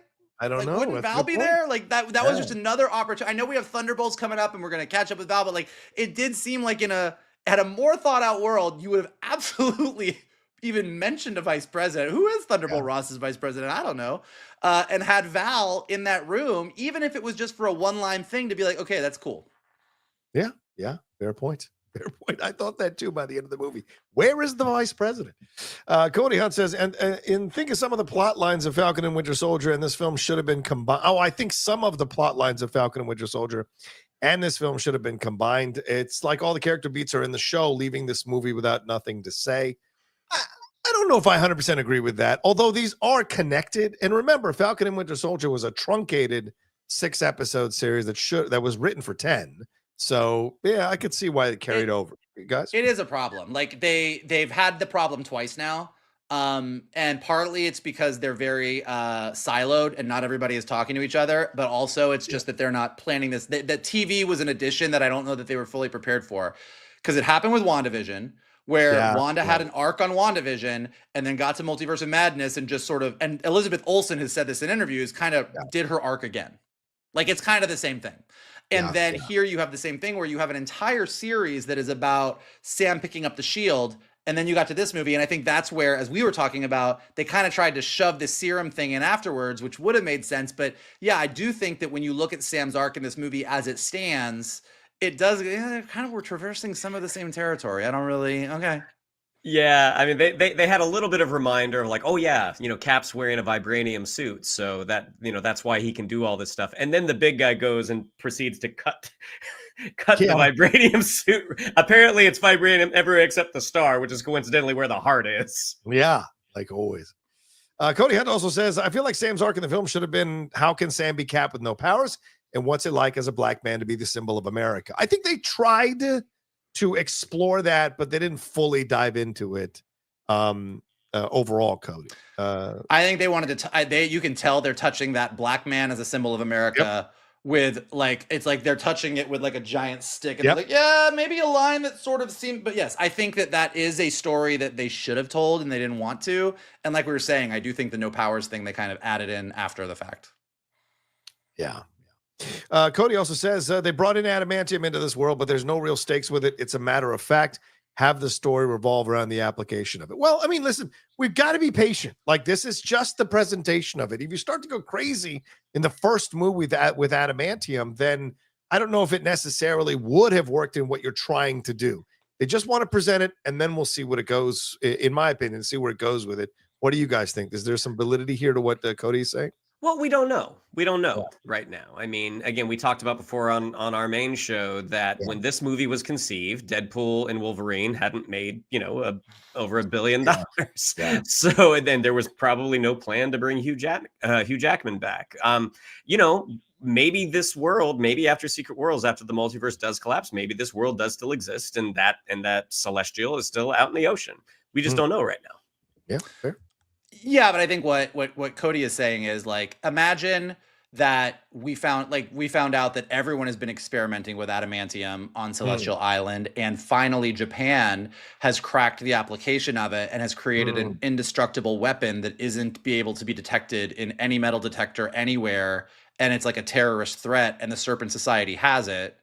And now we have a MacGuffin that actually is a weapon that can be used and is interesting, and Sam has to go up against it, and ultimately it would end up leading to the same thing, except instead of a canister, we would get some really cool badass weapon that nothing could there's a version where they jump ahead just a little bit and give us something a lot cooler than, to Cody's point, something with no stakes. But it would have been a completely different movie. Yeah, I mean that sounds like an interesting plot for a movie. Yeah, right. No, but I'm saying give Giancarlo, like, we're literally having this conversation that you cast Giancarlo Esposito and he's the head of the Serpent Society and he's not that interesting, and Shannon is saying the Serpent Society isn't that interesting. If the Serpent Society stole an adamantium weapon and the exact same movie happens, it's just now they're badass and it's a lot more interesting. Well, but it's a longer movie. And I wonder if that is a better movie overall. You might be right. Yeah. Is it a different longer, movie? Like, if it's not necessarily longer. If they're doing this whole thing, the Serpent Society has this weapon, and then Sam beats Giancarlo Esposito, takes the weapon, gives it to the president gives it to Japan, and Japan still blames you literally have the same movie with a cool weapon. That's all I'm saying. Gotcha. Okay. Simon Section says, part one, according to YouTube, Kendrick Lamar's halftime show is the highest ever viewed Super Bowl, while Cap 4 is number one in the box office, but is also rotten according to some views. Time will tell if balance is restored or if money wins out, I think he's trying to say. Part two, has any of my Geek buddies viewed any movie on 4DX? Sorry, John, and it made your viewing experience better like it did with me with Cap 4. Also, for those who didn't see The Falcon and Winter Soldier, they should have known a prologue scene showing a de-aged Isaiah, what he went through by doing the right thing and saving his brother in arms, and the consequences of not being Steve Rogers. Connect his blood serum to whatever Thunderbolt Ross may have done. Question, where did Bob the Addict serum originate from? Separate the wheat from the tares, and also Sam doesn't want to take the serum without telling Zemo. That's a lot, Simon. So Let's hit. He put parts. So, time will tell if Bounds restored. That's fair. I see your point you're making here. I've seen a couple of films in 4DX. It's an interesting experience. Gentlemen, have you guys seen any films in 4DX? No, I think there's only one theater in LA that does it. Isn't it like over by LAX, I think? Yeah. Yeah. I saw one. It's fun. I don't know if it doesn't. I don't know. It made my experience better. It was an experience. He chose the water, and apparently water squirts on you when you're watching the movie. So I don't know where that would be. Maybe in the Celestial Islands sing. The de-aged and saving his brother arms connect his blood serum. So the question, where did Bob the addict serum originate from? I don't know what that means. You guys I think he's talking about Sentry. But we don't know if that's the way they're creating Sentry. Yeah, we don't know. Right. For the MCU. In terms of de-aged Isaiah, if Isaiah had a bigger role in the story, I think that would have been awesome. Again, Carl Lumbly is the MVP of this movie, and God, I hope we get more of him because he's fantastic in that role. Yep. Michael, anything you want to chime in on this? Yeah, look, I do think that like in all of these ideas, there is the idea that like if they really knew that they wanted to do this, should Sam have taken the serum story? And you have Thunderbolt Ross, who has always hated the Hulk and gone after the Hulk and said all this stuff is bad. But then you find out, that he's been using a gamma irradiated person who was exposed to the serum all this time and now had this a version of the serum that Bruce Banner had taken in his bloodstream. And then we have Sentry coming up. When Marvel was really cooking back in the day, all of these things would have felt like, oh, this to this to this. It's A to B to C, whereas right now it doesn't. So I do think there's some valid points in there. Julius, why is it to me? This is the most 5 out of 10 I've watched. Just meh. Well, all right, Julius, fair. Yeah. As the movie's proponents are saying, it's good enough. Yeah. Sometimes that is enough. Cowboys fan 92 says, "Hi, buddies. Hope your week was good. First off, I'd like to say I thought this film for me felt very fluid and solid all around. Yes, it's not perfect, but what film is? And Ford and Mackie were amazing in their roles. I thought the script was well written and effects were great. But I do see its story flaws." Look, all right, there. Thank you, Cowboys fan. I think this movie is like a Rorschach test. I agree. If you want to see a good movie in there, it has the pieces that you can pull out to see it. Yeah. There have been some other folks in the comments that we might actually get to here in a second, but basically saying like, "Oh, this didn't stand out for me." Fantastic. A problem with the movie is only a problem for the viewer. Yeah. At the end of the day, I mean, if the issues that we pointed out don't bother you, God love you. I wish I had seen the movie the way you saw it. But I mean, you're wrong. Oh boy. I mean, okay. I'm just kidding. I literally, you literally just Ryan Johnsoned my sandcastle. Like I'm like, here's this nice sandcastle. Boom! Knock it over. Ty says, "Hey guys, I thought Cap 4 was good, not great, but I really enjoyed Anthony Mackie as Cap. Do you think the mixed reviews could affect him leading the Avengers like they imply in the movie? Hope not. I don't think so. He's going to lead the Avengers. Yeah. Like they're all in on him. Yeah, and like, look, really mixed response, but again, I don't think that anybody said this earlier. They all knew this wasn't good. Right. Like Marvel and this isn't like Quantumania where they thought they had a great movie and then we all were like, what the fuck is this? And they were like, oh shit. Like this movie was patchwork together and just got in. And so like, they're not sitting there going, oh shit, we can't believe that we got a B- cinema score. Like they know. Right. Yeah. I think they're probably happy that it got close to 200 million. I would imagine, considering all the drama behind the scenes. Derek Johnson says, "I vehemently disagree with Mike about the comparisons between Winter Soldier. The subtext of a black Captain America finding his voice and place is way different than Steve being disillusioned with his government. This movie was okay, but not great. I do think during Bob Chapek era that Feige's voice was stunted and hindered. It's pretty clear he hasn't been out and vocal about any of these projects since 2022. Michael, do you want to address his vehement disagreement with you? I mean, look, I'm not saying that they're the same characters or they're dealing with the same thing, but I am saying that this is an obvious comparison they're doing. Like, yes, Steve being disillusioned with his government is very different than Sam finding his place, but Sam has Thunderbolt Ross as president and literally says, I don't know if I can trust the president. So you have like two Caps that don't know if they can trust the government that they're working for. Both of them have a person that they care about who is either a villain or wrongly accused. And to solve the weird government mystery that they are trying to unravel, they work with a sidekick who is a Falcon and a Black Widow. Like, it's clear. Even like Giancarlo Esposito blowing up the Jeep that Sam is in is like them attacking the Jeep that Nick Fury is in. Like, they are clearly going for parallels throughout this movie. I'm not saying it like it's a bad thing or a good thing. And yes, Sam being black is obviously one of the things that is not a parallel that I wish they had delved into more, but it's clearly trying to hit some of those same beats in a, like George Lucas, it's poetry, it rhymes kind of way. There it is. Derek also says, also, you guys need to do a bi-weekly or weekly show at a set time. I can't keep giving all my money to Christian's channel alone. LOL. Someone asked Mike about his cocaine crack knowledge and where he learned it. I think that's a fair I'm from Florida. I'm from Florida, man. Well, Derek, we don't go live every week, brother. So that's why we don't do the set time, because of our schedules and what have you. But who knows? Maybe down the road. Maybe. The Jughead 77 says, greetings, John, Shannon, and Michael. Just seen Captain Brave New World, and I enjoyed it. To me, Steve Rogers will always be Captain America. I'm not sure how I feel about affirmative action Captain America. That's not LOL. Sorry, Johnny. Love and respect from the UK guys. Jughead, come on. You don't say affirmative action Captain America. The man earned his position, and he was a veteran. All right, he served. So I don't think they didn't grab somebody off the street without a resume and hand him the shield. He earned his spot, so please don't call him affirmative action.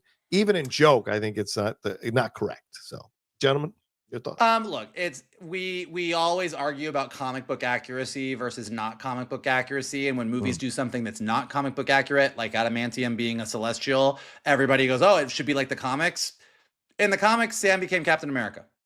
Yeah. So, like the Marvel universe having Sam Wilson step into Steve Rogers' shoes and take over the mantle of Cap is exactly what happened in Marvel Comics. So this isn't an area where Hollywood all of a sudden went crazy and said, let's do some weird stuff. Like, this is the comics. Yeah. It's just we're seeing it on the big screen. They didn't race swap him just to do it in the MCU. It actually is done in the comics, as Michael is saying.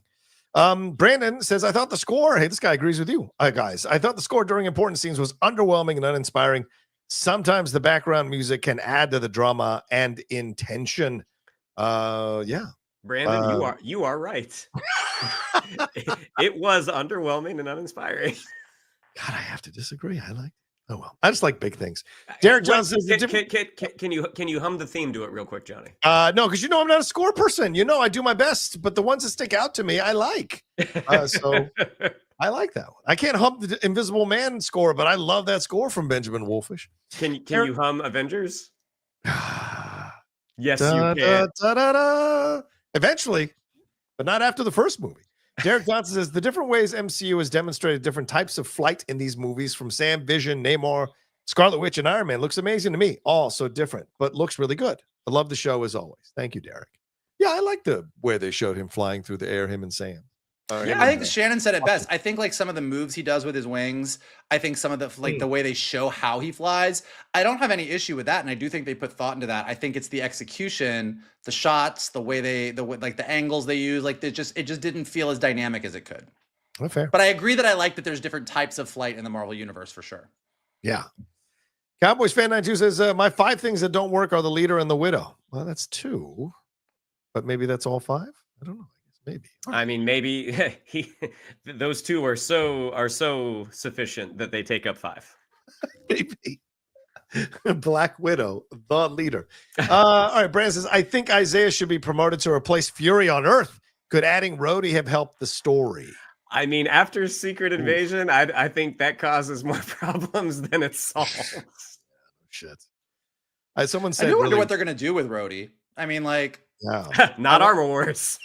Well, not Armor Wars.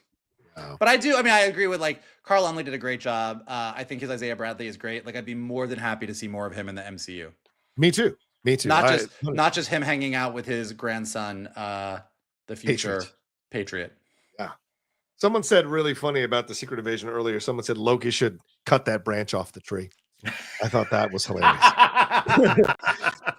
Michael Miles says, I think the main issue with the MCU now is they used to be way ahead of the audience, and now the audience has caught up and surpassed the MCU writers. Ooh, that's an interesting point of view. What do you guys think about that?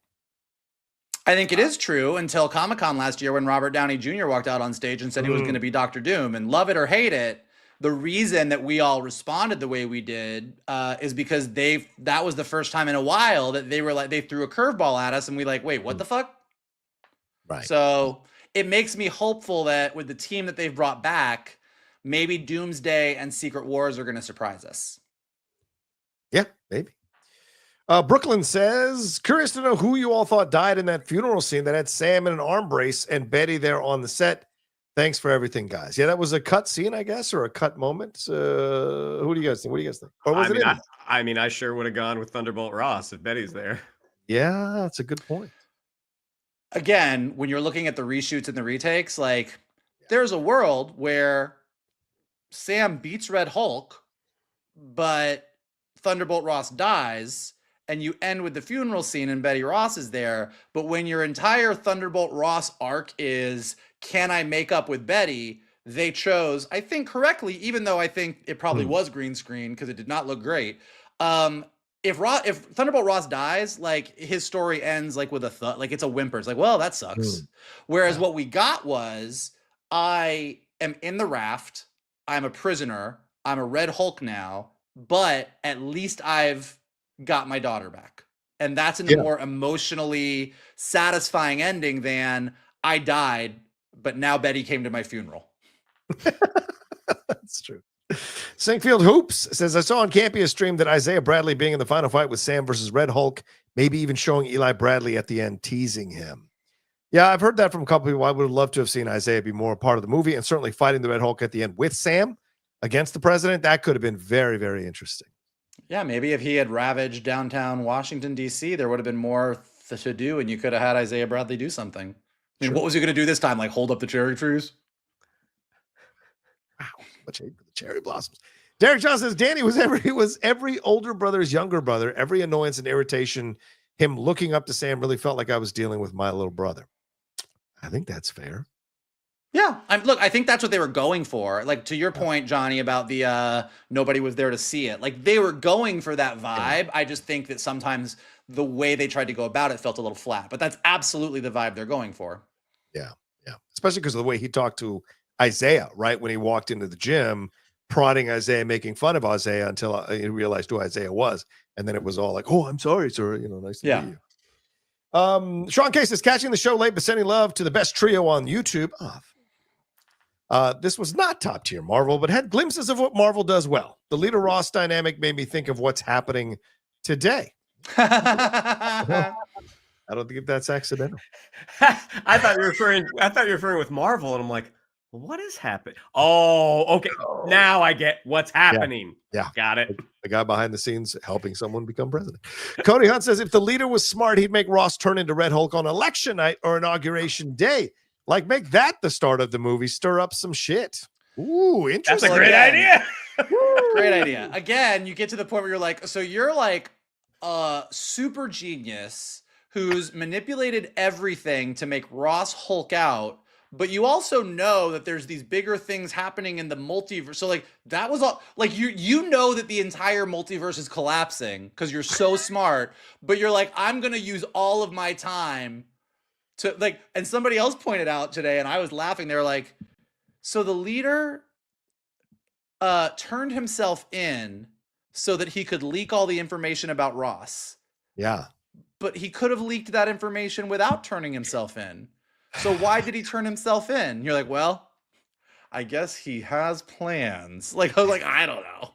He ran the calculations. The probability of him getting away was at about 2%. Like, you're gonna catch me anyways. Let me just get my bunk now.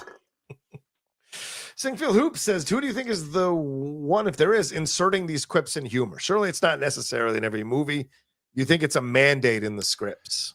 Look, you can say what you want, but I will tell you, and I think this is true in a lot of audiences, when we saw it on opening night, Bucky has that great line that I was talking about where he's like, Steve inspired people. You give something for them to aspire to. And then there's a beat and Sam goes, your speechwriter write that? And he's like, yeah, there were. And like, there was that one moment and I was like, that's Marvel humor. That's, and everyone in my audience laughed and they had been pretty silent for the entire movie. And it's like, there is a tone and humor to the Marvel Cinematic Universe, and when it's working, it's great. The problem was a lot of the moments in this movie were not that funny. Yeah, even like the smack talk they gave Sam in Mexico at the beginning, I'm like, even this smack talk is not good. Like, you needed someone to come in there and punch up those jokes. Someone be Shannon McClung, maybe. No. Shannon's funny. Fantastic 314 says, if they would have added some of the critiques you guys mentioned, but it pushed the movie another 30 minutes, would that have been better or worse? Better. Lengths are irrelevant. It's if it works. And I think people would have been just fine with a 2.5-hour movie if it kicked ass. Yeah. A good movie is never long enough. A short movie or a bad movie is never short enough. Yeah, that's for sure. Singfield Hoop says, so with Ross out of office, president, forgetting his name, during the X-Men reign as Senator Kelly intro, post-credit of Thunderbolt's Bucky meeting Kelly? It is a funny question because, like, we had Dermot Mulrooney as the president in Secret Invasion. We then had Thunderbolt Ross as the president in this movie. And, like, are we going to continue to, like, know who the president is in the MCU? Is this a thing that is going to be, like, I don't know. Who would want to be president in this world? That's the question, man. It's a fucked up world, man. Singfield Hoop says, what we think is that movie better, Doomsday and After Fantastic Four first? So what's it's what do we not so? I'm sorry. What do we think is the better movie? Doomsday and After the Fantastic Four. Okay, you guys read it. I can't. I don't. What do we think? Is that movie better, Doomsday and oh yeah, okay, I lost it. Yeah, exactly. Yeah, I don't know what you're trying to say there, Singfield. Sorry. Send it again if you can. If you're trying to ask us what we think is the better will be the better movie, Avengers, Doomsday, or Fantastic Four First Steps, I think that's maybe a tie. I don't know. Well, we can't say. Doomsday is such a giant. I mean, again, to the whole point of the audience is ahead of the MCU. I will say one of the things that kind of has me intrigued is that, like, none of us know what the fuck is going to happen in Doomsday. That's true. Yeah. None of us know. Shamir Kelly says, I like the movie. I like the action near the end of the movie. When I watch most movies, I can't pick out the flaws y'all and other reviewers have picked out, but that's why I love watching this channel. Thank you, Shamir. Very kind of you. And he said, part 2, because Shannon is an actor, Rocha is an actor, and Mike is a creator. I learned what could have been better. I go by feelings and cool action. I wish I could pick out the stuff like y'all. Wow. No, like what you like. If you watched Captain America: Brave New World and you enjoyed it from beginning to end, fantastic. Yeah. Again, I think part of it, like, yes, the three of us have worked in the industry for decades now, so there is something to seeing how the sausage is made, and sometimes it can ruin a movie going experience. Sausage. G. Aldrich says, Marvel has the opportunity to do the funniest thing, LOL, make Val the Veep of Raw. I thought Brave New World was good, in my opinion. The show, I love the show, guys. Keep it up. Oh, thank you. See, a lot of people say they like the movie. So I'm very, very interested to see what these next few weekends bring in terms of its box office. So I just love that when the Marvels came out and all those people loved the Marvels, you were so mad at those people that love the Marvels, and now you are the Marvels fan of Captain America: Brave New World. No, you're misrepresenting, just like that woman did with the Secret Service thing. What I was mad about is people saying you guys are stupid for hating the Marvels. I loved it. You're idiots. You ruined that was ridiculous. Love what you love. I got no problem with it. Don't browbeat others for not loving what you love. I think that was my issue with the Marvels. We'll start taking screen grabs of our text messages for the next 2 weeks. Just now, I've got a whole collection. If adamantium is the most indestructible metal ever, how is it being mined? M-I-N-E-D, mined. Is the world in the MCU suffering any kind of PTSD from the blip and discovering there are cosmic beings that can wipe them out? Well, I mean, Ross mentions the blip and what have you. He mentioned the question about it being mined, though, is interesting. Yeah, go ahead. It is. So, I think that's hilarious, and I would have loved, like, that would have been a really funny scene. Mining, that might be, but, like, again, that would have been part of it. If, like, this is the most indestructible metal in the world and nobody can get a piece, and Japan got a piece, that would have made that piece of adamantium a whole lot more interesting and valuable. Yeah. The blip thing, I think, is interesting because I do think that's something that Falcon and Winter Soldier did way better than this movie. Like, the fact that there was whole groups of people that were like, we thought the world was better during those 5 years and want to go back to it. Like, there was a lot of interesting ideas floated in those early parts of Phase 4 that nobody has really picked up on that I think were really, really interesting. Okay. Wayne also says, this may be a naive question. In a world where there are aliens, multiple universes, metahumans, supernatural beings, etc., why is anyone tripping about who is Captain America? What does Captain America even mean in this world? Listen, America is America, and they want their Captain America. So you could throw in whatever you want. Americans are still going to be very much like, who is our Captain America? They're always going to care. But it's a good point, though. I mean, this gets to the whole President Ross, Thunderbolt Ross together thing. It's like Steve Rogers was Captain America when they're like the very first time an alien invasion happened. Yeah. And now Sam Wilson has no super soldier serum, and we have had a blip. There's a fucking alien in the ocean. Everyone is freaking out. Secret invasion. Like, there's so many things that, like, the whole idea of, like, not only are you not Steve Rogers and you can touch on the black thing, but, like, the world is way more complicated and scary now than it was. And had they actually leaned into that, that would have been an interesting movie. Yeah. I mean, it's the what's-her-face says it in the trailers for Thunderbolts, right? All we do is punch and shoot. Yeah. What do we do? Yeah. Aisha Kenya, because I love Vogel's shirt. Oh, there you go. Rescue Rangers. I could sing the whole song, but I won't because we're running long. Yes. Off topic. Have you guys watched Invincible yet? So good. I have not caught up yet. Gentlemen, have you caught up? I have not finished season 2. Yes, that's where I'm at. The second half of season. Yeah, no, I'm very excited. I'm very excited to watch it. Cobra Kai, too. I'm behind a whole season on Cobra Kai. Yeah, I can leave that behind. Cobra Kai. Nobody dies. Shamir Kelly, last Monday I watched Den of Thieves 2, which was no action until the last 20 minutes. Really? Oh, I'm even happier I didn't go see this, which was boring and some funny moments. So watching Captain America and having action throughout it was a better experience. Yeah, it was good enough.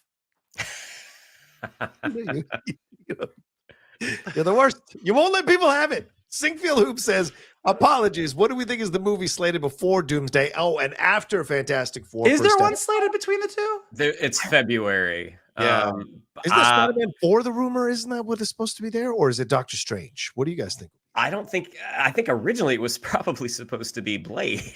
Yeah, true. Good point. But whether or not that happens. Yeah. It is. I mean, again, they're like, I think we all have this feeling, and it is partly the Russos, it's partly whatever. But now that we're getting to this end game, we're in this whole like, okay, you threw a bunch of shit at us, and we liked a couple things, and we didn't like a lot of things. But now we're here, and we don't really know what this is gonna be. I mean, we know that Fantastic Four is in a different part of the multiverse. We know kind of what Thunderbolt is going to be about, but we don't know what Spider-Man 4 is. We don't know. There's a couple movies in there that we don't know what they even are. And we know Robert Downey Jr. is Dr. Doom, but we don't know what the fuck that even means. It's kind of an exciting place to be. I'm not going to lie. Exciting or terrifying, depending on where you're at. Where you're at the Marvel. I'm excited and scared.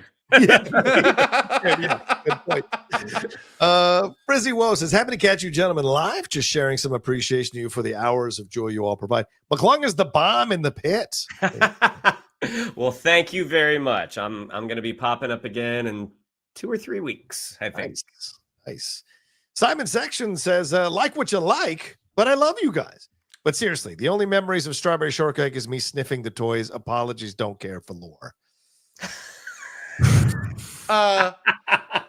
We could talk about some Strawberry Shortcake lore when you want to talk about some Strawberry Shortcake lore.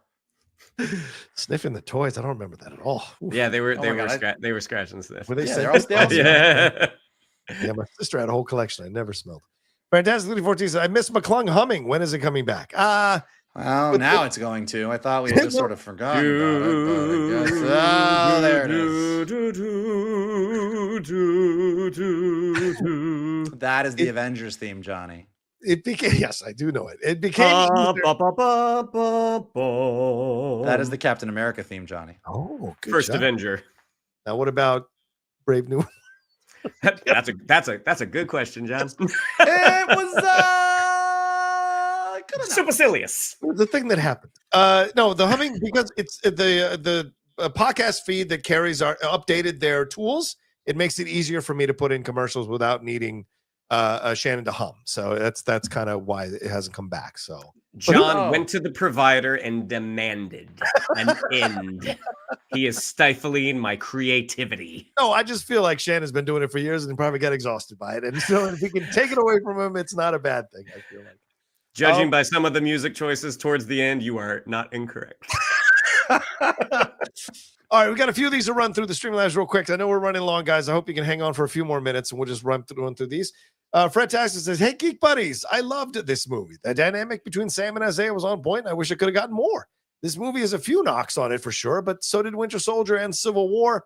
That being said, I was grinning from ear to ear. The needle drop in this movie was on point, especially that last song by Kendrick Lamar. Yeah, that was a huge surprise. I loved that.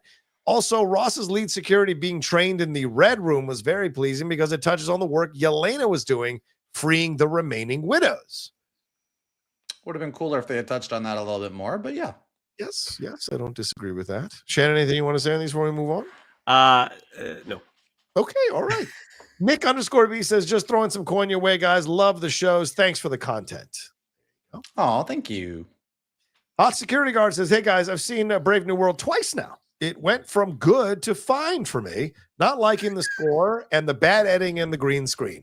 That said, it feels like everyone wants the end game payoff without the lead up. Loved Ford, love you guys. Yeah, go ahead. Any thoughts on these comments here? That's very true. It's tough to go. It's tough to peak at Endgame, and then after that, everyone wants Endgame. But it took 10 years, 11 years to get there. So, not related, but Vogel. I saw Romeo and Juliet on Broadway about a month ago, and I agree with you that it is Rachel Zegler's best acting that I've seen her doing anything. I still root for her. Enjoy your night, gentlemen. After seeing her in Romeo and Juliet, I root for her too. Then I see some things and I'm like, girl, get it together. Come on, get it together. But she was great in Romeo and Juliet. Slayed. I think she's a mess in the best ways you can be a mess. I mean, if Anne Hathaway can get away with half the shit she does. Big Pooh Bear says, Isaiah and Sam are just important to me. As a black man raised by several Marines, their story in living black in America soldiers resonates with me. I think that's an excellent point, Big Pooh, and I agree with you. And it's kind of a shame. Look, I'm going to say this and probably get in trouble, but it's kind of a shame that we have these black creators who are involved with bringing together this black Captain America in both Falcon and Winter Soldier and in Brave New World, and they don't fully dive into the issues of being black in America and being a black superhero in America. They touch on it, but don't fully dive into it. And Disney does this with the LGBTQ stuff as well. Oh, we're going to show you two women kissing as the door is closing. It's this thing of like, they're presenting this stuff and they think it's enough. And it's insulting to those of us who are actually invested in those things in real life. To not have them fully fleshed out in a film like this and in a series like that was supremely frustrating. And to have it under the auspices of black creators makes it doubly frustrating, in my opinion. So what do you guys think? Anything you want to say on that? I think that black creators probably really do want to tell those stories. And I think that given the state of a lot of things, they are deterred from doing that as much as they probably want to. So I'm sure they probably agree with exactly what you're saying. Yeah. I think it's, and as a queer person, I deal with this. John's right. I am so tired of the two people kissing as the door closed, but having characters like Sam Wilson, like T'Challa, like Isaiah Bradley, exist in the Marvel universe is the fact that they are there. The fact that Sam Wilson is going to lead the Avengers is great. Do I wish that we dove into his story more, that we really got under the hood and saw what that really felt like as a black man? 100%. But I'm still going to take the win that he's leading the team. Fair point. Shannon, anything you want to say? Move on. I mean, Carl Lumbly and Isaiah Bradley are such an incredible tool in the toolbox that I'm shocked that he's not used more. Yeah, hopefully he will be. The outcry has been pretty loud for him on social media. Lou says, amazing that this is the first time that I've agreed with John and not Michael and Shannon. Took the family to watch, and they all like the story, Sam, the subtext, and the overall context in recent times. Certainly better than many of these Phase 4 movies. Yeah, I would agree with that. I would put it up near, again, I would put it above a lot of these recent movies in the 18 to 19 range. I'm not going to mention someone's list that was an insult that I read recently in a text exchange. But and for me, this is much better than Quantumania or Love and Thunder or even Wakanda Forever for me. So I think it's a low bar. I think it's a low bar. I think this movie was Oh, here we go. it's good enough. But I'm very happy. I'm very happy. Johnny always needs people agreeing with him. So I'm really glad that this one time. How you of And all one people time would say that only. to me? I'm really happy that you agreed with Johnny. If there's anyone that enjoys being agreed with, it is Michael Vogel. Guillaume_LaBelle says, evening, y'all. Overall, I found the movie decent, not great. I had pretty low expectations, but by far my biggest disappointment was Giancarlo Esposito. I love him in almost anything, but damn, what a waste. He could have been a great addition to the MCU. Well, he's still alive by the end of the movie, so he's not done. He's still added, but maybe the way he was used was a bit of a waste, and I can understand that, gentlemen. Yeah, well, I mean, he did say he's going to break out of that prison that he took that sweetheart deal to get into. And yeah, I think if he had been available from the beginning, maybe the character Sidewinder would have been a little more interesting rather than Esposito doing what Esposito does, which is still very entertaining because he knows how to deliver a villainous line. But yeah, we maybe could have gotten a little bit more if he'd been available and the movie had gone according to plan. Yeah, there might be a Secret Wars scene with Sam and Sidewinder side by side or something. I don't know. Okay. Sorry, Secret Invasion popped into my head. I'm like, no, we don't need to go back to that. Yeah, no, I think you put someone like that in your universe and you have him sort of existing. Like that is, as Shannon said, it's a tool in the toolbox. Like there is a Captain America 5 out there somewhere post Secret Wars where you let him really cook and be the big villain and have some stuff happen, and it could be fucking amazing. Yeah. Love Dem Bruins says Isaiah and Sam are just important to me. Oh, I already read this. Sorry about that. Doug Developer says, just want to quote what I heard on Campy is that it would have been emotionally and thematically powerful if they could have somehow had Isaiah Bradley join Sam in trying to take down the Red Hole. Yeah, we touched on that already, Doug. I think we all agree with that for sure. One last Streamlab here. I am to Fly Cam says, shout out to the Chippendale shirt. Great taste. Random question. Would you all rather see a Static Shock movie, Zatanna movie, or a Martian Manhunter movie for DC? Sorry, I'm just so bored with the MCU, but I do love you guys. Oh, thank you. Zatanna. Static Shock. I would have to say Martian Manhunter. Even though my loins say Zatanna, my mind says Martian Manhunter. Oh, Jesus. Well, I'm not going to touch that one, but Static Shock for me. Oh, you don't get to touch that one. Where is it? Fredtastic says, I missed. Oh, we did our Sinkfield Hoop says, did you guys catch Bo DeMayo's vid on Marvel? We did. We talked about it, I think last week's show. Yeah, I think last week's show. Right? Yeah. So if you want to hear our thoughts on it, go to our last week's show. And C Black says, any news on the Thunderbolts test screenings? I have not heard anything from Jeff. Gentlemen, have you heard anything? I haven't heard anything on test screenings, but I do know that, again, like just in the same way that I know people who are internal at Marvel who kind of confirmed that like they kind of knew Cap 4 wasn't going to be well received. I think people are very excited about Thunderbolts coming out. So I'm encouraged. Yeah. Jeff says he's spoken to people at Marvel. He said this on the hot mic recently that they're a little worried how it's going to be received, not the quality of the film. So we will see how Thunderbolts gets received in the end. If people are going, because I mean, a lot of these characters, if they haven't watched the TV shows, they might not know some of these characters. And so will people want to go? There's a concern there from people he's heard from at Marvel inside the studios there. All right, that's all the Streamlabs. That's all the Super Chats. Gentlemen, let's wrap up this spoiler review with our final thoughts. Shannon, please, your final thoughts on Captain America Brave New World. Yeah, look, again, as I said at the beginning, this movie, for me, has moments. Not a ton, but it has moments. But nothing that we saw should inhibit any of these characters from continuing on in the MCU, especially Anthony Mackie's Sam Wilson. Okay, Michael, your final thoughts? I think Marvel, as of late, John's comments about Thunderbolts kind of underscore this. They get really nervous and gun shy, and they used to not be. They used to say, like, this is the story we're doing. These are our characters, and we're going to tell this story. And I think that Shannon's absolutely right. Look, Thor 2 is a dumb, bad movie, but that is where Loki really started to shine. Like, that's where, like, we got that Loki-Thor relationship that I think really paid dividends. And I think this movie, although it is good enough, It's kind of a mess of a movie, but I agree that like all the pieces, whether that is Sam being Captain America, his relationship with Joaquin, Ruth being a Black Widow, Thunderbolt Ross being stuck in the raft with the leader and Baron Zemo, who was also put in the raft at the end of Falcon and Winter Soldier, and Isaiah Bradley, Sidewinder, like all of these characters are good. Not even the lead, even the leader. Like nothing in this movie deters me from thinking you should take these pieces and continue to run with them. It's a movie that just barely gets under the wire of like, okay, I don't think you executed this well, but what you executed, I want to see more of in a better movie. Yeah.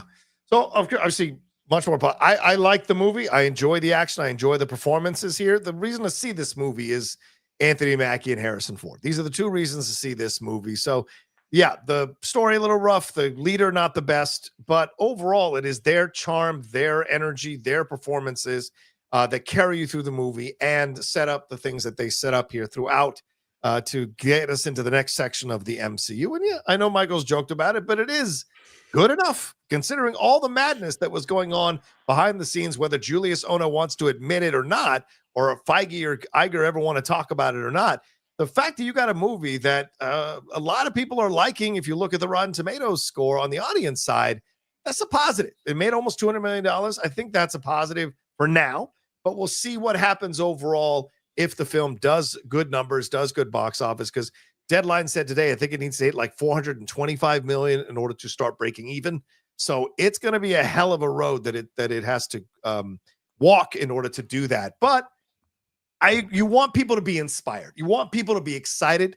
The movie clearly didn't get there for 80 to 90%, or 80% probably of the people. And so you want a film that is universally loved and people are excited about, and they want to see what's next. This didn't 100% get there. So hopefully this doing just enough to get us through this section. We will now be getting into some really great stuff with Thunderbolts, Fantastic Four, and Daredevil Born Again. So we will see for sure. But all right. Well, thanks everybody for watching this show and for listening to us. If you listen to us on our podcast feed, we appreciate it madly. Thanks for all the Streamlabs super chats and the lively chats from almost 500 of you who joining us for a majority of the show. Shannon, what do we have to tell them as we wrap? Yeah, if you'd like to follow us on social media, on Twitter, it's at @geek_buddies, on Instagram at _geek_buddies. If you'd like to follow me on social media, and maybe I'll put some audio files of me humming up. You can follow me on Twitter at Shannon_McClung, on Instagram at Shannon the Geek Buddy. If you'd like to follow Mr. Vogel, it is at MKToon. If you'd like to follow Mr. Rocha, it is at The Rocha Says. I just want to see an album come out. Shannon hums the hits. I just want to see that. Michael, what do we got to tell them there, please? Please go ahead and after you listen to Shannon hum his favorite tunes, hit that like button below, subscribe to Johnny's Outlaw Nation page, check out all the amazing content he's got over there. If you are listening to us later, leave your comments in the chat. What did you think of Brave New World? What do you think of the state of the MCU? What do you think of my t-shirts? Just let us know in the chat below. If you're listening to us on a podcast, leave us some stars and comments, and then we can go up in the rankings and more people can check us out. And as always, the best thing you can do is retweet this video, post it on your socials, send it to your friends, and tell them to hang out with your buddies, the Geek Buddies. There you go. All right. Thank you all so much again. And we will see you with our main show later on this week here. But for now, we'll wrap up our spoiler review, Captain America, Brave New World, and we'll talk to you next time with another brand new review here from the Geek Buddies! Hey!